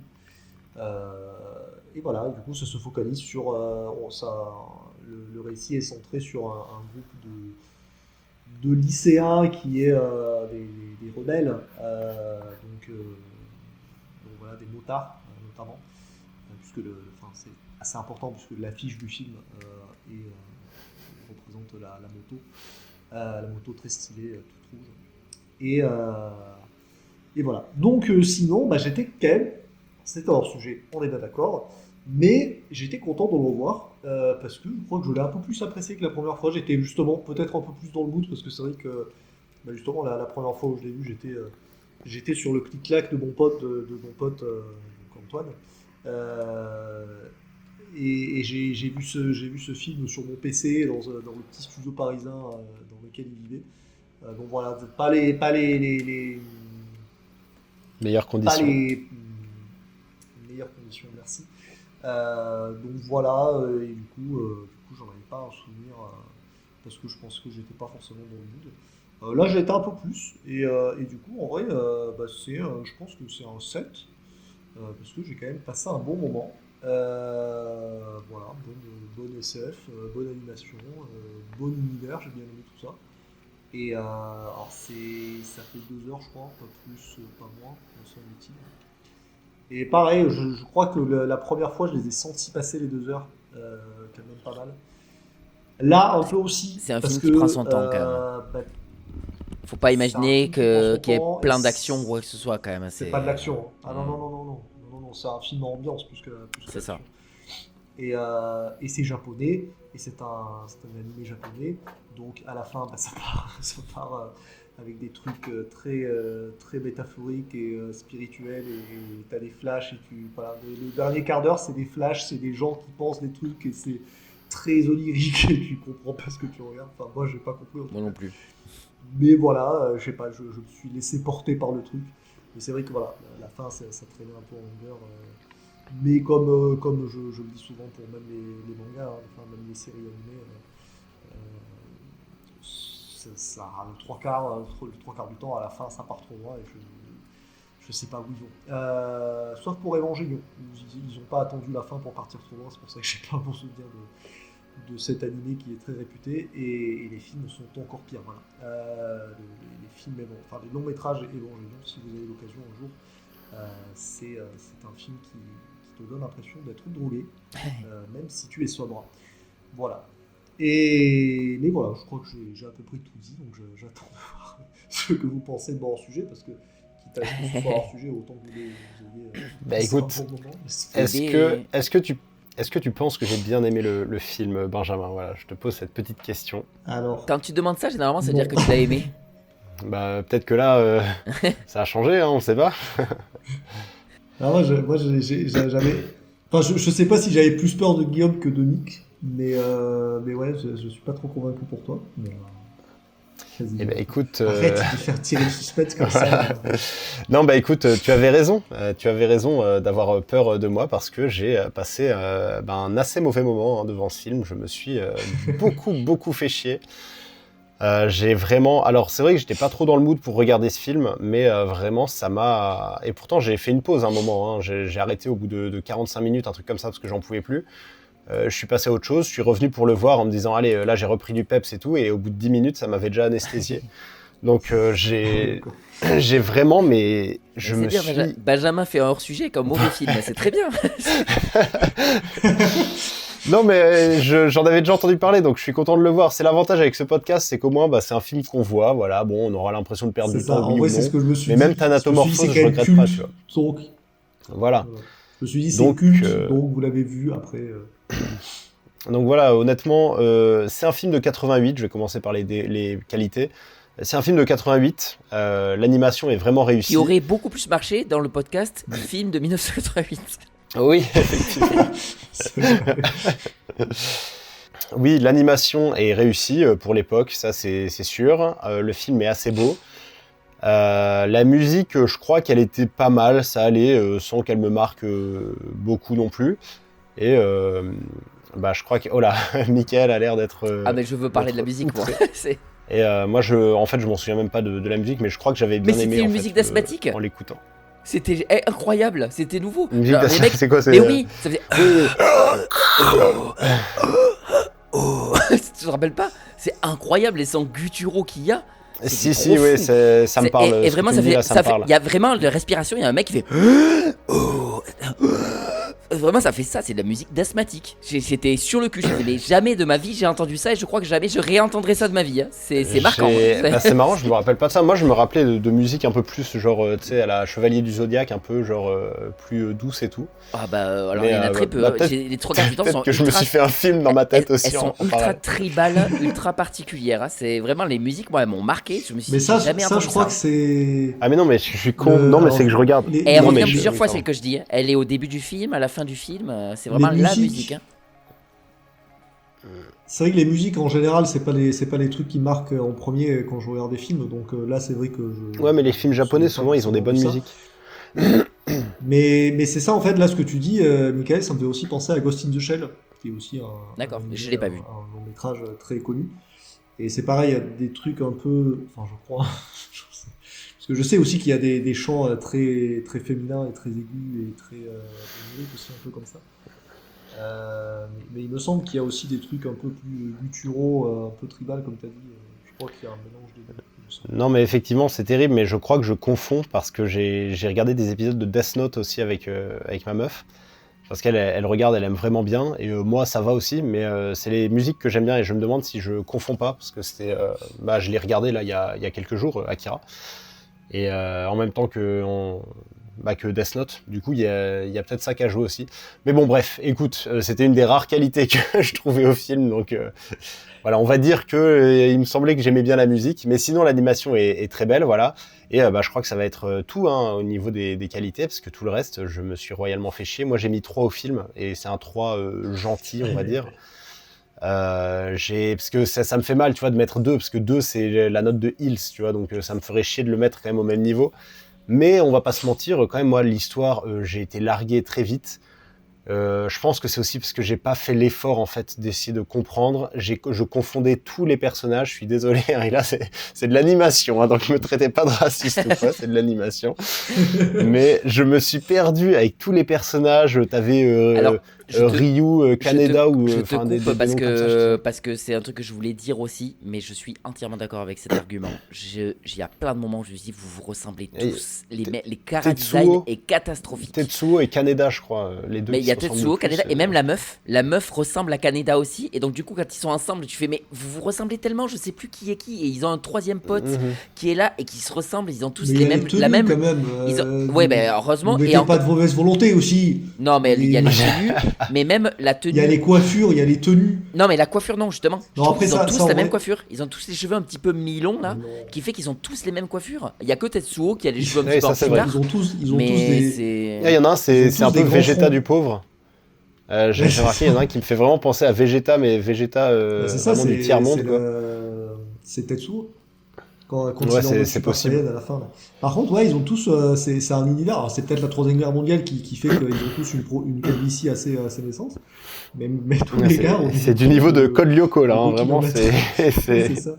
un alunissage, le truc. Et non, après, ça, je rigole en disant que vous mettez de la mauvaise volonté, mais c'est peut-être aussi que je suis, je pense, pour dire que je suis le plus gros la cible. consommateur d'animés de nous trois. Ouais, bah, je pense, C'est vrai oui. que c'est des codes qui font que, bah, oui, ça peut. Peut-être que vous, quand vous allez voir, en étant moins habitué des animés ou quoi, peut-être que vous allez avoir ce truc de. Les designs sont les mêmes. Parce qu'après, c'est vrai que ça revient des fois sur certains animés, genre. Concrètement, les persos de Dragon Ball Z, enfin de Dragon Ball en général, bah, tu les reconnais surtout par rapport aux coiffures. Tu vois. C'est ce genre de truc. C'est pour ça que là je parle des coiffures notamment et des tenues, tu vois. Mais après, je peux comprendre ce que vous dites. Mais voilà, je sais pas, c'est peut-être parce que je suis un peu plus habitué que vous, je sais pas. Non, mais c'est aussi que moi, de toute façon, l'animation, les mangas, ça m'a jamais parlé. J'ai jamais regardé un seul épisode de Ouais, Dragon moi aussi. Ball, de On One en parlait Piece, avec des Benjamin, Chevaliers je du disais, je Zodiaque et regardais pas tout. non plus, ouais. Et c'est vrai que là, du coup, c'est dur. Et pourtant, Death Note, je regarde et j'aime bien, tu vois, il y a vraiment un côté stylisé, une espèce de jeu sur les caméras, tu vois, un truc qui se prend beaucoup trop au sérieux pour ce que c'est, mais c'est drôle, tu vois. Ça a un côté vraiment, C'est ça qui est vraiment stylé. Death Note, quand divertissant. il écrit des noms sur le cahier, on dirait que c'est une chorégraphie d'art martial, le truc, alors qu'il écrit juste un nom sur un cahier. Ouais, et puis C'est surtout, amusant, ça, enfin, les folles. j'adore, tu sais, enfin, à quel point, tu sais, vu que c'est une course constante entre les deux là, qui se cherchent, qui se traquent l'un et l'autre là, Kira et Light Ouais. là. Du coup, enfin, c'est très drôle de voir à chaque fois l'autre qui a. En fait, t'as l'impression qu'il y en a un qui a 3 trains d'avance sur l'autre. Et en fait, tu te rends compte que non, l'autre faisait exprès de se laisser. Enfin bref, on n'est pas là pour parler de Death Note de toute façon. Mais en tout cas, j'aurais préféré. Mais Akira, en tout cas, oui, vraiment, j'ai pas du tout apprécié. En fait, c'est ça, je me suis fait chier et j'ai pas compris l'histoire. J'étais paumé du début à la fin. Enfin, si bien qu'à la fin, je faisais plus l'effort. En fait, j'étais juste là, j'attendais, je regardais juste. Je me disais, quand est-ce que ce putain de film devient du body horror ? Je me souviens, je vous ai envoyé un message au bout d'1 heure de film en disant, mais on est d'accord, le thème c'était bien body horror. Et Mickaël qui me répond, ah, tu regardes Akira, c'est ça ? Je fais oui. Et Mais et du moi-même, quand j'ai fini le film, j'ai envoyé à Akira, j'allais dire pas du tout. J'ai envoyé à Michael. J'espère que s'il y a une scène de body horror dans le film, ça passe. et voilà, du coup, j'ai pas du tout accroché, vraiment, c'était pas du tout soit le bon moment, soit j'étais pas la bonne cible, soit le bon film, hein, tout simplement. Hein. Mais pourtant, j'ai envie de les aimer, tu vois, c'est comme les Miyazaki. J'ai un pote, à tous mes anniversaires, il m'offre des Blu-ray de tous les Miyazaki, genre Princesse Mononoke, Porco Rosso et compagnie. Mais j'en ai vu un, Porco Rosso, mais voilà, j'ai trop du mal, parce que ça me branche pas du tout, quoi. Et là, c'est vrai que je me suis forcé jusqu'à la fin et ça m'a fait chier. J'attendais qu'une chose, c'est que ça se finisse. Je suis pas du tout rentré dedans. Je me suis ennuyé. J'ai pas trouvé l'histoire intéressante du tout. Enfin voilà, désolé, mais ouais, c'était vraiment pas ma cam. Donc pour l'instant, on est quand même sur une belle moyenne de 2 entre 2 films du podcast. Là, c'est un record, hein. Vraiment, c'est. De mon côté, je pense que je suis celui qui a préféré le film. J'ai mis 8, même voire 8,5 au film. J'ai beaucoup, ouais, dis donc. beaucoup Oula. apprécié ce film. Il est excellent, je trouve. J'ai vraiment passé un bon moment. Déjà parce que j'adore l'ambiance, j'adore l'univers. Alors oui, il y a plein de défauts. Moi, je me suis fait le truc aussi de l'animation. Il y a des moments, j'ai ce côté un peu rotoscopie de l'animation. C'est-à-dire, t'as l'impression que les personnages sont obligés de bouger, même quand ils font rien. Comme dans les films en rotoscopie. C'est assez insupportable. Et le truc, c'est que t'as ça et t'as aussi. Enfin, l'animation est pas ultra fluide à beaucoup de moments. Mais c'est normal, il est de 1988. Je vais pas lui demander d'être fluide. Comparé à des trucs d'animation d'aujourd'hui. Donc voilà. Mais en effet, mais qu'est-ce qu'il est beau ce film, mon Dieu. Mais tout le temps, je me suis dit, mais qu'il est beau. Et la musique, je me suis moqué de la musique d'Asthmatique là. Mais j'ai kiffé. Enfin, mais vraiment, vous pouvez pas savoir à quel point. Et tous les moments, c'est hyper. La musique, elle est très tribale. Avec vraiment des percussions très tribales. C'est pas une batterie ou quoi que ce soit. C'est vraiment des. On dirait qu'ils tapent sur des bouts de bois et tout. C'est incroyable. Ça donne une ambiance magique et vraiment dans un Tokyo futuriste justement. Tu as ce côté moi j'aime bien les trucs cyberpunk avec le côté vraiment déjà c'est à la Blade Runner comme ça où c'est vraiment le chaos mais dans le futur. J'adore ce genre de choses. C'est vraiment trop kiffant. Et du coup, ce film, et ce qui m'a le plus. Alors, j'ai adoré le principe, j'ai adoré l'histoire, j'ai adoré les personnages, j'ai adoré la musique, j'ai adoré tout en fait. Tout est bien. Et surtout, je l'ai compris pourquoi c'est un film précurseur. Parce que tout le long, je me disais, ah putain, mais Final Fantasy VII, moi qui adore Final Fantasy VII, c'est ce jeu, c'est ce film, c'est Akira en fait. Vous avez tout piqué. Le Tetsuo qui devient méchant parce qu'on a fait des expériences sur lui, machin et tout, et qui se sent plus avec son pouvoir. Mais Final Fantasy VII, c'est exactement la même chose avec Sephiroth. Et c'était ça pendant tout le long. Il y a plein de moments où je me disais, ah mais en fait, ça, c'est tel truc. Je me rappelle d'avoir vu ça dans un film qui est sorti 20 ans plus tard aussi. Qu'est-ce que l'influence de ce film? Mais je l'ai senti tout le long, quoi. Je me suis dit, mais c'est Moi, fou parce que ce film est sorti avant avant plein de trucs où je me suis dit, mais c'est la même. Stranger Things aussi. Le côté on fait des expériences sur des gosses et chacun a son pouvoir, tu sais. C'est Stranger Things. Et il y a plein de moments où je me suis dit, mais en fait, ce film a tellement influencé la culture. C'est un truc de dingue. Et ça m'a trop plu. J'avais vraiment l'impression de voir un film précurseur et j'étais émerveillé de ça. Et vraiment, voilà, il y a plein de moments comme ça. Vraiment, le plus gros défaut pour moi du film, c'est les personnages et le chara-design que j'ai trouvé dégueulasse parce que je trouve que tout le monde se ressemble et je suis entièrement d'accord. Il y a pas assez de choses marquées. Et Benjamin, tu parlais des costumes. Alors, c'est bien hein, de montrer, quand tu tapes Akira sur Google Images, tu tombes sur Kaneda avec son costume rouge et son truc de motard rouge avec sa moto rouge. Hyper stylé. Il est avec ce costume 2 minutes dans le truc. Les 3 quarts du temps, il est en t-shirt. Hein. Même à la fin où il revient à moto, il enlève son manteau et il revient en t-shirt. Et tu fais, mais en fait, pour de vrai, en plus, Tetsuo est presque autant important, si ce n'est plus important que Kaneda, même si c'est un peu la relation des frères ennemis, tu vois. Il y a quand même un truc. Il y a quand même ce truc-là. Mais Kaneda, en plus, il n'est pas ultra stylé, quoi. C'est un blagueur, dragueur, il est drôle et il fait un peu le débile, tu vois. Il y a plein de moments où il fait un peu le débile. Les deux principaux. Les deux principaux sont des gars plutôt banals, quoi. Enfin, oui, ils sont banals. Et justement, moi, je m'attends m'attendais pas à ça. Quand tu vois les images sur Google Images, il est tellement. Tu sais, genre, tu le vois, tu sais, sur son truc en train de faire le chef, là, tu sais, elle est connue cette image où il est comme ça au-dessus de déchets, là. Enfin, un genre de siège de déchets où il est assis comme ça avec son cure-dent dans la bouche. Tu te dis, putain, mais je vais voir un mec ultra badass. Mais pas du tout. Enfin, il est badass à certains moments. Hein. Il y a le moment ultra stylé, c'est le moment où il saute. Il y a le gars à moto. Et lui, il arrive, il court vers le gars à moto avec le gang des clowns. Non, c'est pas le gang des clowns, c'est quand il va sauver Tetsuo. Et qui lui saute dessus et qui lui fout un coup un coup de genou dans le visage et que le mec il tombe de sa moto. Mais le plan est magnifique, tu vois. Voilà, c'est très manga, c'est très classique. Mais à l'époque, c'était quand même hyper stylé. Et voilà, il y a plein de moments où il est un peu iconisé, mais les 3 quarts du temps, il n'est pas si iconique que ça. Et Kaneda, du coup, je m'attendais à ce que ce soit vraiment le gars, mais pendant tout le long ultra iconisé, et pas du tout. Et c'est vrai que je comprends pas pourquoi toute l'esthétique du film est vendue beaucoup sur ça, sur ce mec avec ce manteau rouge, machin et tout, alors que, en fait, ça c'est rien du tout dans le film, en fait.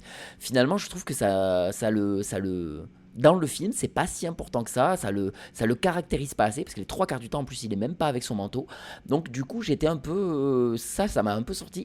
En général, le chara-design, c'est le gros défaut du film pour moi, parce que j'ai confondu tous les personnages. Ils étaient tous interchangeables, et ça m'a pas. Ils m'ont pas plu, en fait. Leur mentalité, à part celle de Tetsuo, qui s'est toujours senti faible parce qu'on le sauvait tout le temps et que pour une fois qu'il a des pouvoirs, il se dit voilà, encore un film où je l'ai vu, pour moi il y avait Chronicles, tu vois.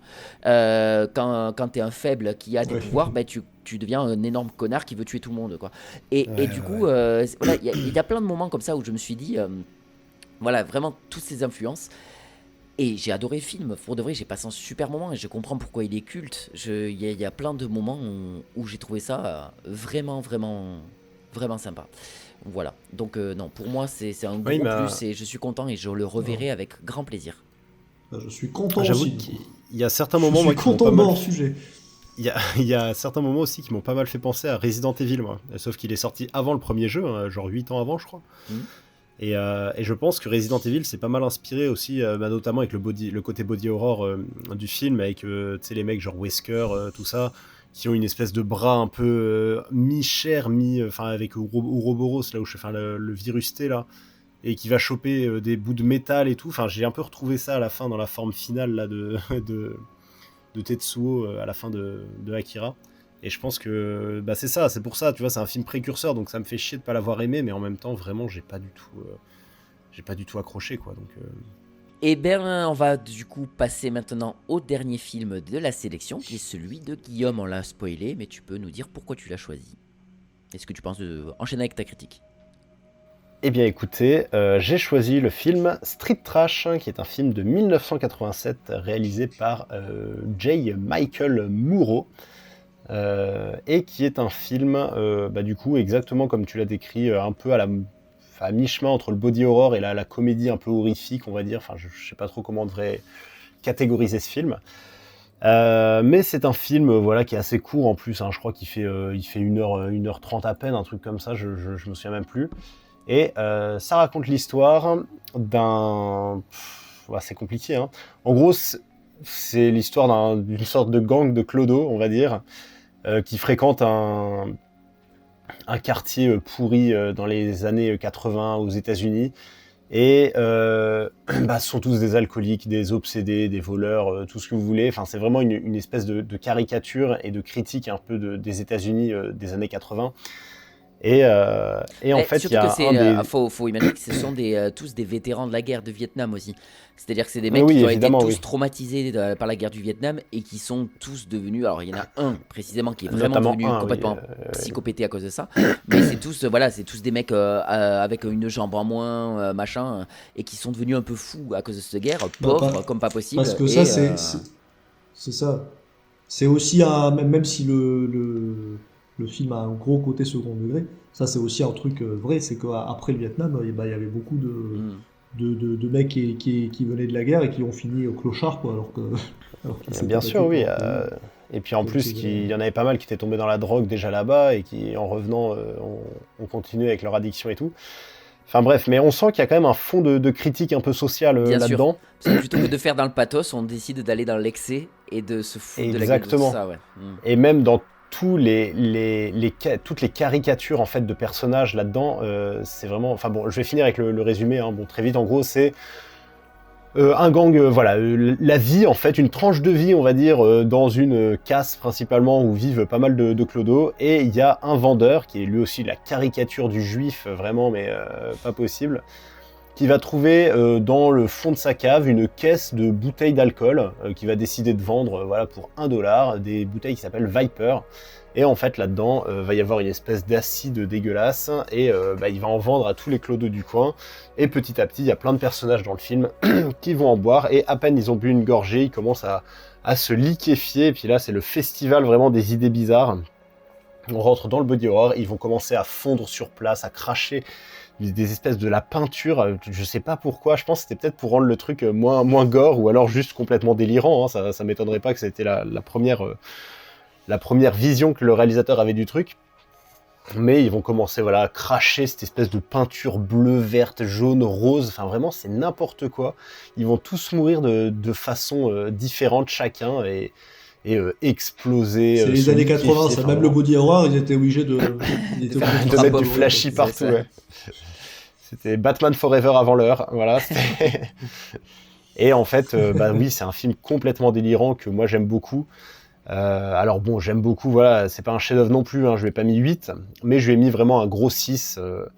C'est vraiment voilà, un gros 6 pour moi. Donc mes notes accumulées ce soir, ça aurait été 10 au total, donc vraiment une moyenne pas ouf. Mais c'est un film que j'aime beaucoup, tout simplement parce que il me fait beaucoup rire. C'est complètement décomplexé et surtout c'est le genre de film américain que j'aime beaucoup. Les acteurs sont tous vraiment pas charismatiques. C'est Et puis vraiment c'est les cabotinage acteurs à de fond, seconde quoi. zone. Et oui, et puis évidemment ils cabotinent tous. C'est vraiment l'abus. Sont tous des caricatures. T'as le patron de la décharge qui est une espèce de gros porc dégueulasse, un obsédé sexuel obèse qui agresse sexuellement constamment son employé, qui va finir par tomber dans la nécrophilie aussi. Enfin vraiment c'est n'importe quoi. C'est vraiment que des personnages. Ils sont tous plus abjects les uns que les autres. Ils vont aller se pisser dessus, se cracher dessus, et puis tous à la fin se liquéfier. Enfin c'est la street trash. Voilà. Quand j'étais petit, je me disais ah ouais genre c'est la rue ultra trash où il y a des trucs gore qui se passent, mais en fait non, street trash en fait c'est vraiment le déchet de la rue en fait, et tous ces gens là c'est de la street trash en gros. Et effectivement je sais même pas si on peut dire qu'il y a un héros dans ce film. Oui, il y a les deux frères hein, qui sont plus ou moins des héros. Le grand frère, enfin les deux qui essayent de voler, il y en a un qui est gentil et puis qui se fait gentiment dragouiller par cette meuf en plus. On va dire vraiment, que ils c'est ont plus ou aucune moins les dégaine. héros à partir du moment où tu sais ceux que tu suis le plus, et que c'est eux qui finissent par entre guillemets tuer le méchant du film à la fin, tu vois, même si Oui, c'est ça. Et... même si ça aussi c'est flou, méchant du film, c'est juste parce que c'est le chef et que c'est un connard quoi, Oui, et mais qui, c'est un lui, il est malade vraiment- mental il a- et et qui c'est un tue- malade il tue mental plein de et gens. voilà ça. Mais même ça, je veux dire, il y a tellement de gens pas nets dans ce film que tu fais mais qui est réellement le méchant du film quoi, parce qu'il y a Oui, pas de- c'est clair. Mais vous bon, êtes, après, je tous, pense que. timbrés en fait. Bah, c'est ça, c'est plus le chef du gang, quoi, en gros. C'est Ouais. tout. C'est pour ça Oui, que le chef c'est du plus gang qui est une important. espèce de fou furieux traumatisé du Vietnam, qui a un fémur humain taillé en pointe pour tuer des gens, qui finit par tuer des flics. Les flics, pareil, c'est une espèce de parodie. Ils sont tous plus fous les uns que les autres. Genre, j'adore la scène de la morgue là. Oui, enfin c'est pas vraiment de la morgue, mais le gars, il arrive alors, qu'est-ce qu'on a sur notre cadavre? Et puis le gars, il est en train d'ouvrir un corps et puis il mange sa salade sur le côté et puis il bouffe sur la table où il y a le cadavre, tu sais, à côté, genre complètement, vraiment, don't mind me, tu vois. Ça me dérange pas du tout. Il y a un putain de cadavre en décomposition devant moi, mais je mange ma bouffe. Et puis le flic, qui les traite comme de la merde. Et puis il y a tout cet arc aussi avec la meuf bourrée là qui sort de boîte, qui se fait choper par un clodo, il la baise, voilà, en 1 minute c'est torché, et elle se fait attraper par tous les autres et elle va finir par mourir, tu vois, violée par tout le gang. Enfin c'est n'importe quoi. En fait je le dis, j'ai l'impression que je suis un gros psychopathe quand je dis ça en rigolant, mais c'est juste en fait que dans la construction du film, juste ça en devient drôle, parce que le film c'est tellement du n'importe quoi du début à la fin que t'es même pas genre oh mon dieu elle s'est fait violer, elle est morte, tu vois. Eh bien, c'est rigolo Non, parce parce qu'en qu'en plus- fait, il y a plein de moments où tu décris le film et en fait, on pourrait presque faire des relations quand tu le dis juste avec les mots, avec ta natomorphose. Ah, tiens, la sexualité dans le gore, la sexualité, machin. Mais sauf que, justement, c'est la différence entre bien faire quelque chose et mal faire quelque chose. Exactement, voilà. C'est- Et puis quand t'as le gros qui essaye de se taper sa stagiaire là pendant tout le film, elle le repousse jusqu'à le frapper. Lui, il va balader son chien en traversant sa décharge, vraiment la casse qui est vraiment une casse quoi, hein, donc qui ressemble à rien. Et puis tous les clodos qui passent à côté de l'autre, un qui s'est fait arracher la bite et ils se font des passes avec sa bite. Enfin, c'est n'importe quoi. Et il va en marchant trouver le cadavre de cette meuf. Donc on comprend qu'il va pour la baiser et après il voit un flic et le flic lui dit c'est lui qui va vers qui va vers le flic parce que il veut savoir ce qui s'est passé. Et il dit ah mais je comprends pas, merde, alors vous avez des nouvelles sur le cadavre, vous pouvez faire des traces ADN de ce qui s'est passé sur le cadavre et tout. Et le mec il lui répond ah non non on peut pas, c'est trop compliqué, on a retrouvé plusieurs semences mais vous inquiétez pas, l'un d'eux avait la syphilis donc ils vont tous finir par crever tôt ou tard. Et le gars il fait ah donc c'est la définition de l'abjection. Tous les personnages de ce film sont abjects, sont immondes. Alors la moitié va finir par mourir en buvant le Viper et juste ouais c'est un film complètement délirant mais qui est marrant en fait. Enfin c'est vraiment T'as eu le temps de c'est regarder vraiment celui de très rare, 2024 ou pas? non pas du Non. tout, non. Ok. Et Faudrait peut-être que je le regarde, mais je sais pas, j'ai un peu peur de... ouais. Parce que toi, t'as vu les deux, Michael? Non, non. Mais voilà, en tout cas, c'était un très bon divertissement. C'est un film que je connais depuis longtemps et à chaque fois que je le vois, voilà, c'est pas un chef-d'œuvre, c'est sûr, mais c'est toujours un film qui est marrant à voir en fait. Et c'est un bon divertissement. Ça dure 1h30 et c'est pas trop long. Et voilà, c'est un bon moment passé pour moi. C'est une bonne petite comédie un peu satirique. Tu sens qu'il y a un fond quand même vraiment de critique un peu de la société de l'époque. Et ouais, j'aime vraiment bien, il est vraiment original, donc je suis curieux de savoir ce que vous en avez pensé. Du coup, moi je suis comme toi, je l'aime bien, mais voilà, je suis peut-être un poil moins attaché que toi pour le film. Je suis plus sur un 5,5, 6, parce que j'ai quand même passé plus un bon moment qu'un mauvais moment. Mais alors c'est vrai, Benjamin tout à l'heure a fait un petit sous-entendu et il détaillera sûrement tout à l'heure par rapport au fait que ce film-là aussi n'est pas réellement axé sur le body horror, parce que c'est pas le thème du film. Mais en fait, ce film n'a pas réellement de thème. Parce que ce film, j'ai plus l'impression de voir un film à sketch avec d'une histoire Oui, je suis d'accord, qui s'entrecoupe. je vois ce que tu veux dire. Mais il y a un côté film à sketch avec plusieurs histoires et ils veulent tellement raconter des histoires. Et au milieu de tout ça, t'as l'histoire du Viper en fait et du body horror qui revient plusieurs fois et qui aussi est complètement n'importe quoi parce qu'on parlait aussi de suspension d'incrédulité. À partir du moment où t'as un mec qui fond littéralement sur un truc d'escalier et que ça tombe sur des gens bien entre guillemets et que le mec il a de l'acide qui lui coule dessus et qui se pose pas la question qu'est-ce que c'est ce bordel et que du coup ça continue, tu fais mais what, à quel moment vous n'avez pas enquêté pour savoir qu'il y avait un mec qui avait fondu et qu'il y a peut-être des gens qui fondent avec de l'acide mortel en fait.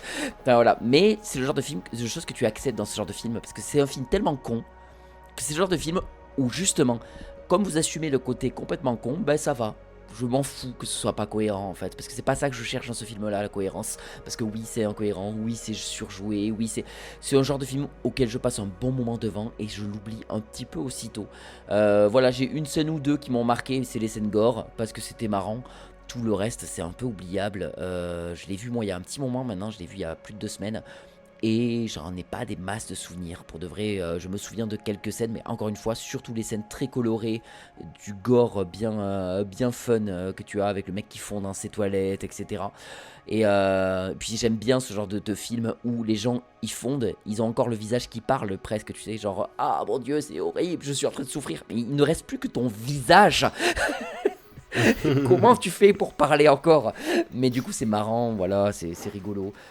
C'est le genre de film que si un jour je dois le revoir avec des potes avec des bières, je dirais carrément oui. Mais tout seul, je le regarderai pas parce que c'est pas non plus. Ah bah non, voilà, c'est le genre de film oui que tu regardes avec tes potes ou pour une bonne raison, mais oui. Ouais, voilà, exactement. Donc c'est vu, je suis content de l'avoir vu, je vais l'oublier aussitôt. C'était sympa. J'ai rien de plus à dire. Benjamin. Alors, Guillaume, penses-tu que j'ai aimé ce film? Non, je pense que tu t'es fait chier, t'as pas aimé. Exactement. Et c'est marrant parce que je sais que j'ai déjà dit ça et ça fait un petit moment que Tu avais envie de le voir. En fait, je crois que je connaissais de nom, mais en fait, je crois que j'ai pas aimé pour les raisons qui t'ont fait aimer le film. C'est-à-dire que moi, je suis pas du tout rentré Ça dans faisait le délire, longtemps, ça. et c'est pour ça que même je me suis dit. Oui, c'est pour ça, c'est ce que je dis. Je sais que même Guillaume, une fois, avait fait ce rêve en militant et en disant ça exactement, c'est pour ça que je le ressors. Mais non, en fait, c'est-à-dire que même, je me suis dit, parce que je sais que je me suis rappelé que t'avais hésité à le proposer dans les comédies horrifiques pour le premier Ouais. film. Et c'est vrai que de mon point de vue, je me suis dit, je trouve pas ça drôle en fait. Donc, mais voilà, je sens évidemment qu'il y a un côté second degré et que ça se veut comique. Ça, c'est vrai que, mais pour le coup, je l'ai pas ri une seule fois. Enfin, je crois que les seuls moments où j'ai souri devant le film, c'est justement les scènes de body horror qui sont tellement over the top que du coup, voilà, c'est fun et en vrai, c'est presque bon dans le gore en fait, parce que en fait, Le film a marqué pour ça, en fait. première, C'est ce que beaucoup de monde dit. Ouais. Et c'est ce que dans celui de 2024, ils ont essayé de reprendre le plus possible ça. C'est que vraiment le côté très pop et très coloré du gore. Ouais. Et franchement, la première, là où le mec fond dans ses toilettes, mais les Ouais. couleurs, du coup, les couleurs Ouais, qui c'est sortent du gars, parce que le mec fond dans plein de couleurs, et du coup, les couleurs qui sortent de ce gars, elles sont super belles. Et du coup, après, c'est vrai que le tas de peinture que ça fait dans les toilettes et tout, c'est beau en fait. Donc ça, c'est cool. Après, c'est vrai que je me suis ennuyé devant le film. En vrai, c'est un 4. Je sais pas si je vais dire un petit 4, mais bon, on va dire que c'est un 4, quoi. Et j'ai pas non plus envie d'aller jusqu'au 3,5 parce que j'ai vu pire. Mais Genre Akira. Mais non, mais même en termes de film, c'est vrai que c'est le genre de défauts que je vais souligner qui font que pour moi c'est pas un bon film, qui ne m'accroche pas, notamment au niveau des personnages. Enfin, moi j'aime bien suivre un personnage, et là c'est vrai qu'à partir du moment où vous avez parlé des personnages principaux et vous avez même pas vraiment su qui c'était, en mode oui on suppose que c'est eux parce que c'est ceux qu'on suit le plus. Mais c'est vrai que je suis d'accord avec vous, mais pour moi c'est ça le problème, c'est que tu suis des gens sans trop savoir si c'est eux les personnages principaux et tu t'attaches pas forcément parce que c'est pas forcément les gens les plus sympathiques du monde. Et c'est vrai que le fait de m'attacher à des connards, bon des fois ça marche bien quand c'est bien fait, là c'est vrai que je m'en foutais un peu quoi. Donc en fait c'est ça, j'ai vu le film en m'en foutant gentiment de ce qui se passait et même pas vraiment, parce qu'il y a des films que je regarde et je suis en mode je m'en fous, mais en fait ce film m'a aussi épuisé, parce que il m'a fatigué ce film. Les gens passent leur temps à gueuler, l'humour que ça cible, le côté ce que vous trouvez fun, moi je trouve ça juste insupportable. Et c'est vrai que le côté pareil, le côté film à sketch, m'a un peu aussi perdu, parce que du coup je suis en mode c'est quoi la ligne rouge du truc, le fil conducteur. Mais pareil, moi j'ai vu ce film, alors c'est peut-être pas bien aussi, parce que c'est peut-être un des soucis qu'on a avec le podcast, c'est que vu que c'est rattaché à des thèmes, là c'est vrai que je savais que c'était le body horror, je savais le thème du film, enfin de quoi ça parlait et tout, avec ce truc qui faisait exploser et effondre les clochards. Mais c'est vrai que là c'est pareil. Alors le film m'a fait mentir à partir de là, je sais pas, bien après la moitié du film, mais c'est vrai que genre on va dire allez, peut-être les 2 tiers du film, dans les 2 premiers tiers du film, il n'y a que 3 scènes de body horror, mais très espacées, parce qu'il y en a une assez tôt dans le film, au début, quoi. Et après, c'est vrai que les autres sont assez espacées, et du coup, tu te dis, mais c'est quoi le... Enfin, est-ce qu'on est vraiment sur le truc du Viper et tout, là, de l'alcool? Est-ce que ça existe toujours? Est-ce que c'est toujours d'actualité? Et oui, alors c'est vrai qu'à la fin, ça part un peu plus en sucette, et du coup, il y en a plusieurs successivement qui fondent. Donc, c'est pour ça que je me suis dit, ça passe. Mais c'est vrai que, je me suis pas dit ça hors sujet, mais à la moitié du film. Mais c'est vrai qu'il y a un moment dans le film où je me suis dit, mais je pensais voir beaucoup plus de body horror que ça, quoi. Voilà, à la fin, ça va. C'est vrai que dans mes souvenirs, il y en avait Et, plus, du body horror, mais en fait, il y en a pas tant que ça.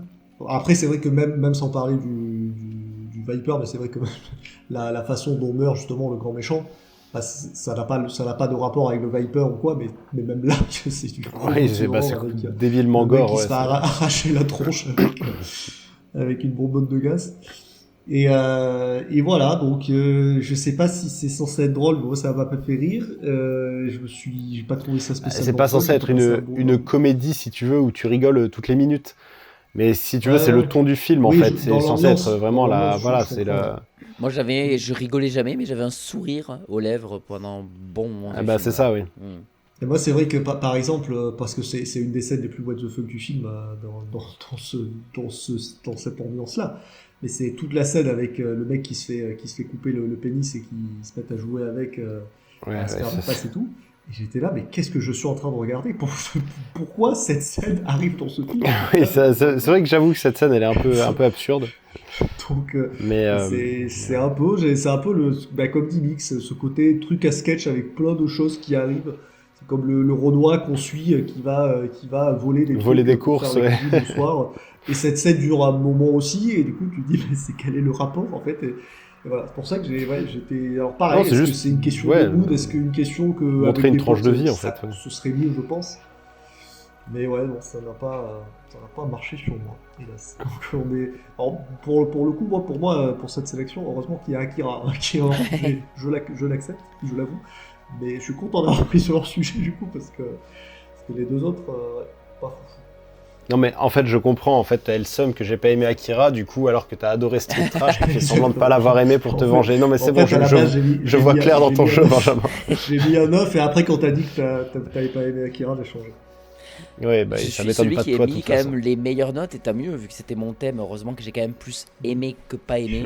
Et celui que j'ai le moins aimé, c'est mon film, c'est bien. Donc d'un côté, je suis quand même. Je suis quand même à une moyenne sur les films là à 3,33333. Alors sur 10, c'est pas beaucoup quand même. Et pour de vrai, mais ce que je suis content pour Street Trash quand même, c'est que c'est totalement l'esprit du genre de film que je voulais voir quand je parlais de body horror. Vraiment, c'est exactement ce genre de truc complètement un peu à la Society. Voilà, on s'éclate, on met des trucs dégueulasses et c'est drôle. Et puis voilà, c'est fun, c'est drôle. Pour moi, Society est beaucoup plus fun. Body horror que. Ouais, mais Society, je sais pas si tu te souviens, mais c'est pareil. Hein. C'est les 20 dernières minutes. Mais après, t'as 1 heure de film qui n'est pas du tout body horror dans ces conditions. Non, mais je suis heureux que mon film t'ait plu, Mickaël. C'est sûr. Enfin, en demandant un film de body horror, tu t'attendais pas à voir, je sais pas, un manga de 2 heures ou un truc comme ça, tu vois, évidemment. De toute façon, c'est... Mais après, Society, ce qui est fort, c'est que t'as 20 minutes de body horror, mais c'est tellement puissant dans le body horror que ça balaye les 1 heure de pas body horror. Je me souviens que de ça du film, moi. Je me souviens de la partouze de peau. C'était à peu près ce qu'on avait dit tous les trois, je crois. Hein. On s'était dit, le 3/4 du film, on se fait chier, et il y a la fin, où tu sais pas ce qui t'arrive. Mais ça passe bien en comédie horrifique, je trouve, Society, en vrai. Ouais. Ça passe mieux que The Visit. Mais bon. On parle pas de Society de toute façon. Et voilà, Street Trash, c'était sympa. Et quand même, je suis curieux de voir celui de 2024, voir ce qu'ils en ont fait. Peut-être qu'un jour je pense que je le regarderai, ouais. Mais... Et, en vrai, moi, en ayant vu le premier, là, je me suis posé la question de dire, justement, je pensais pas du tout voir le remake, parce que déjà, je savais pas qu'il y en avait un. Mais ouais, en regardant le premier, je me suis dit, je suis curieux, du coup, de voir le 2, voir si c'est mieux, si je préfère, je sais pas. Moi, j'ai juste zappé dessus.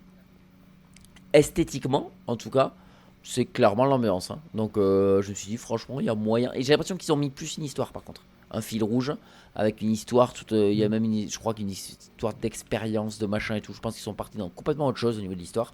Mais voilà, il y a l'air d'avoir juste une histoire et non pas plein d'histoires du coup.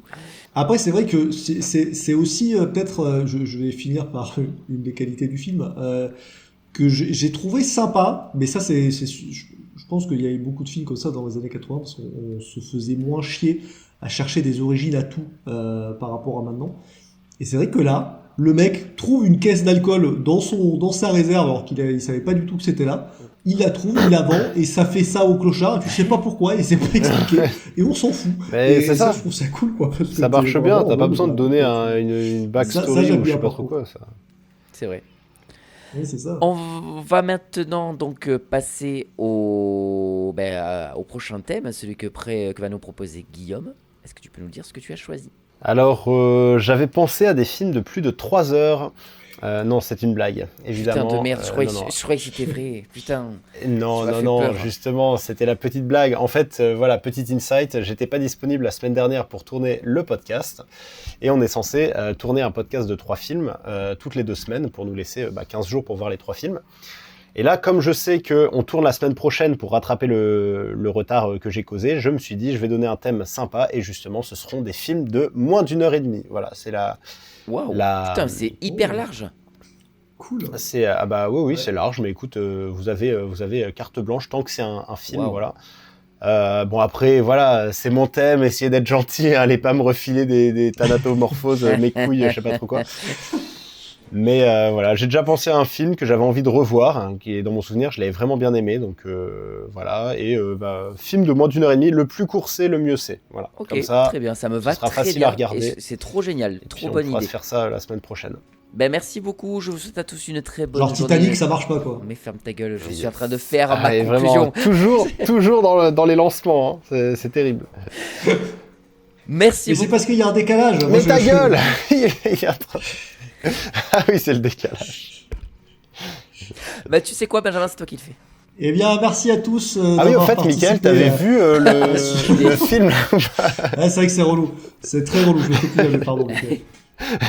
Non mais vraiment, tu fais vraiment le lancement Benjamin. Ok, eh ben, écoutez, on se donne rendez-vous. Donc, Mickaël et Guillaume, on se voit la semaine prochaine, puisque nous avons une semaine. pour Et regarder. voilà, ça va être beaucoup trop long encore une fois. Il va nous faire... Et nos auditeurs, nos chers auditeurs, on sait qu'ils sont nombreux. On vous aime. Merci de nous suivre depuis le début de cette aventure. N'hésitez pas à liker, partager tout ça et vous abonner. Et puis voilà, je vous fais des bisous et à très bientôt. Bye les copains. Yes. Ciao. Bye bye, bisous. Hop hop hop. Et on n'oublie pas les cinéphiles, si ce podcast vous a plu, vous pouvez en parler autour de vous et le partager. Et pour nous soutenir, vous pouvez laisser 5 étoiles, un avis et vous abonner. Allez, la bisette.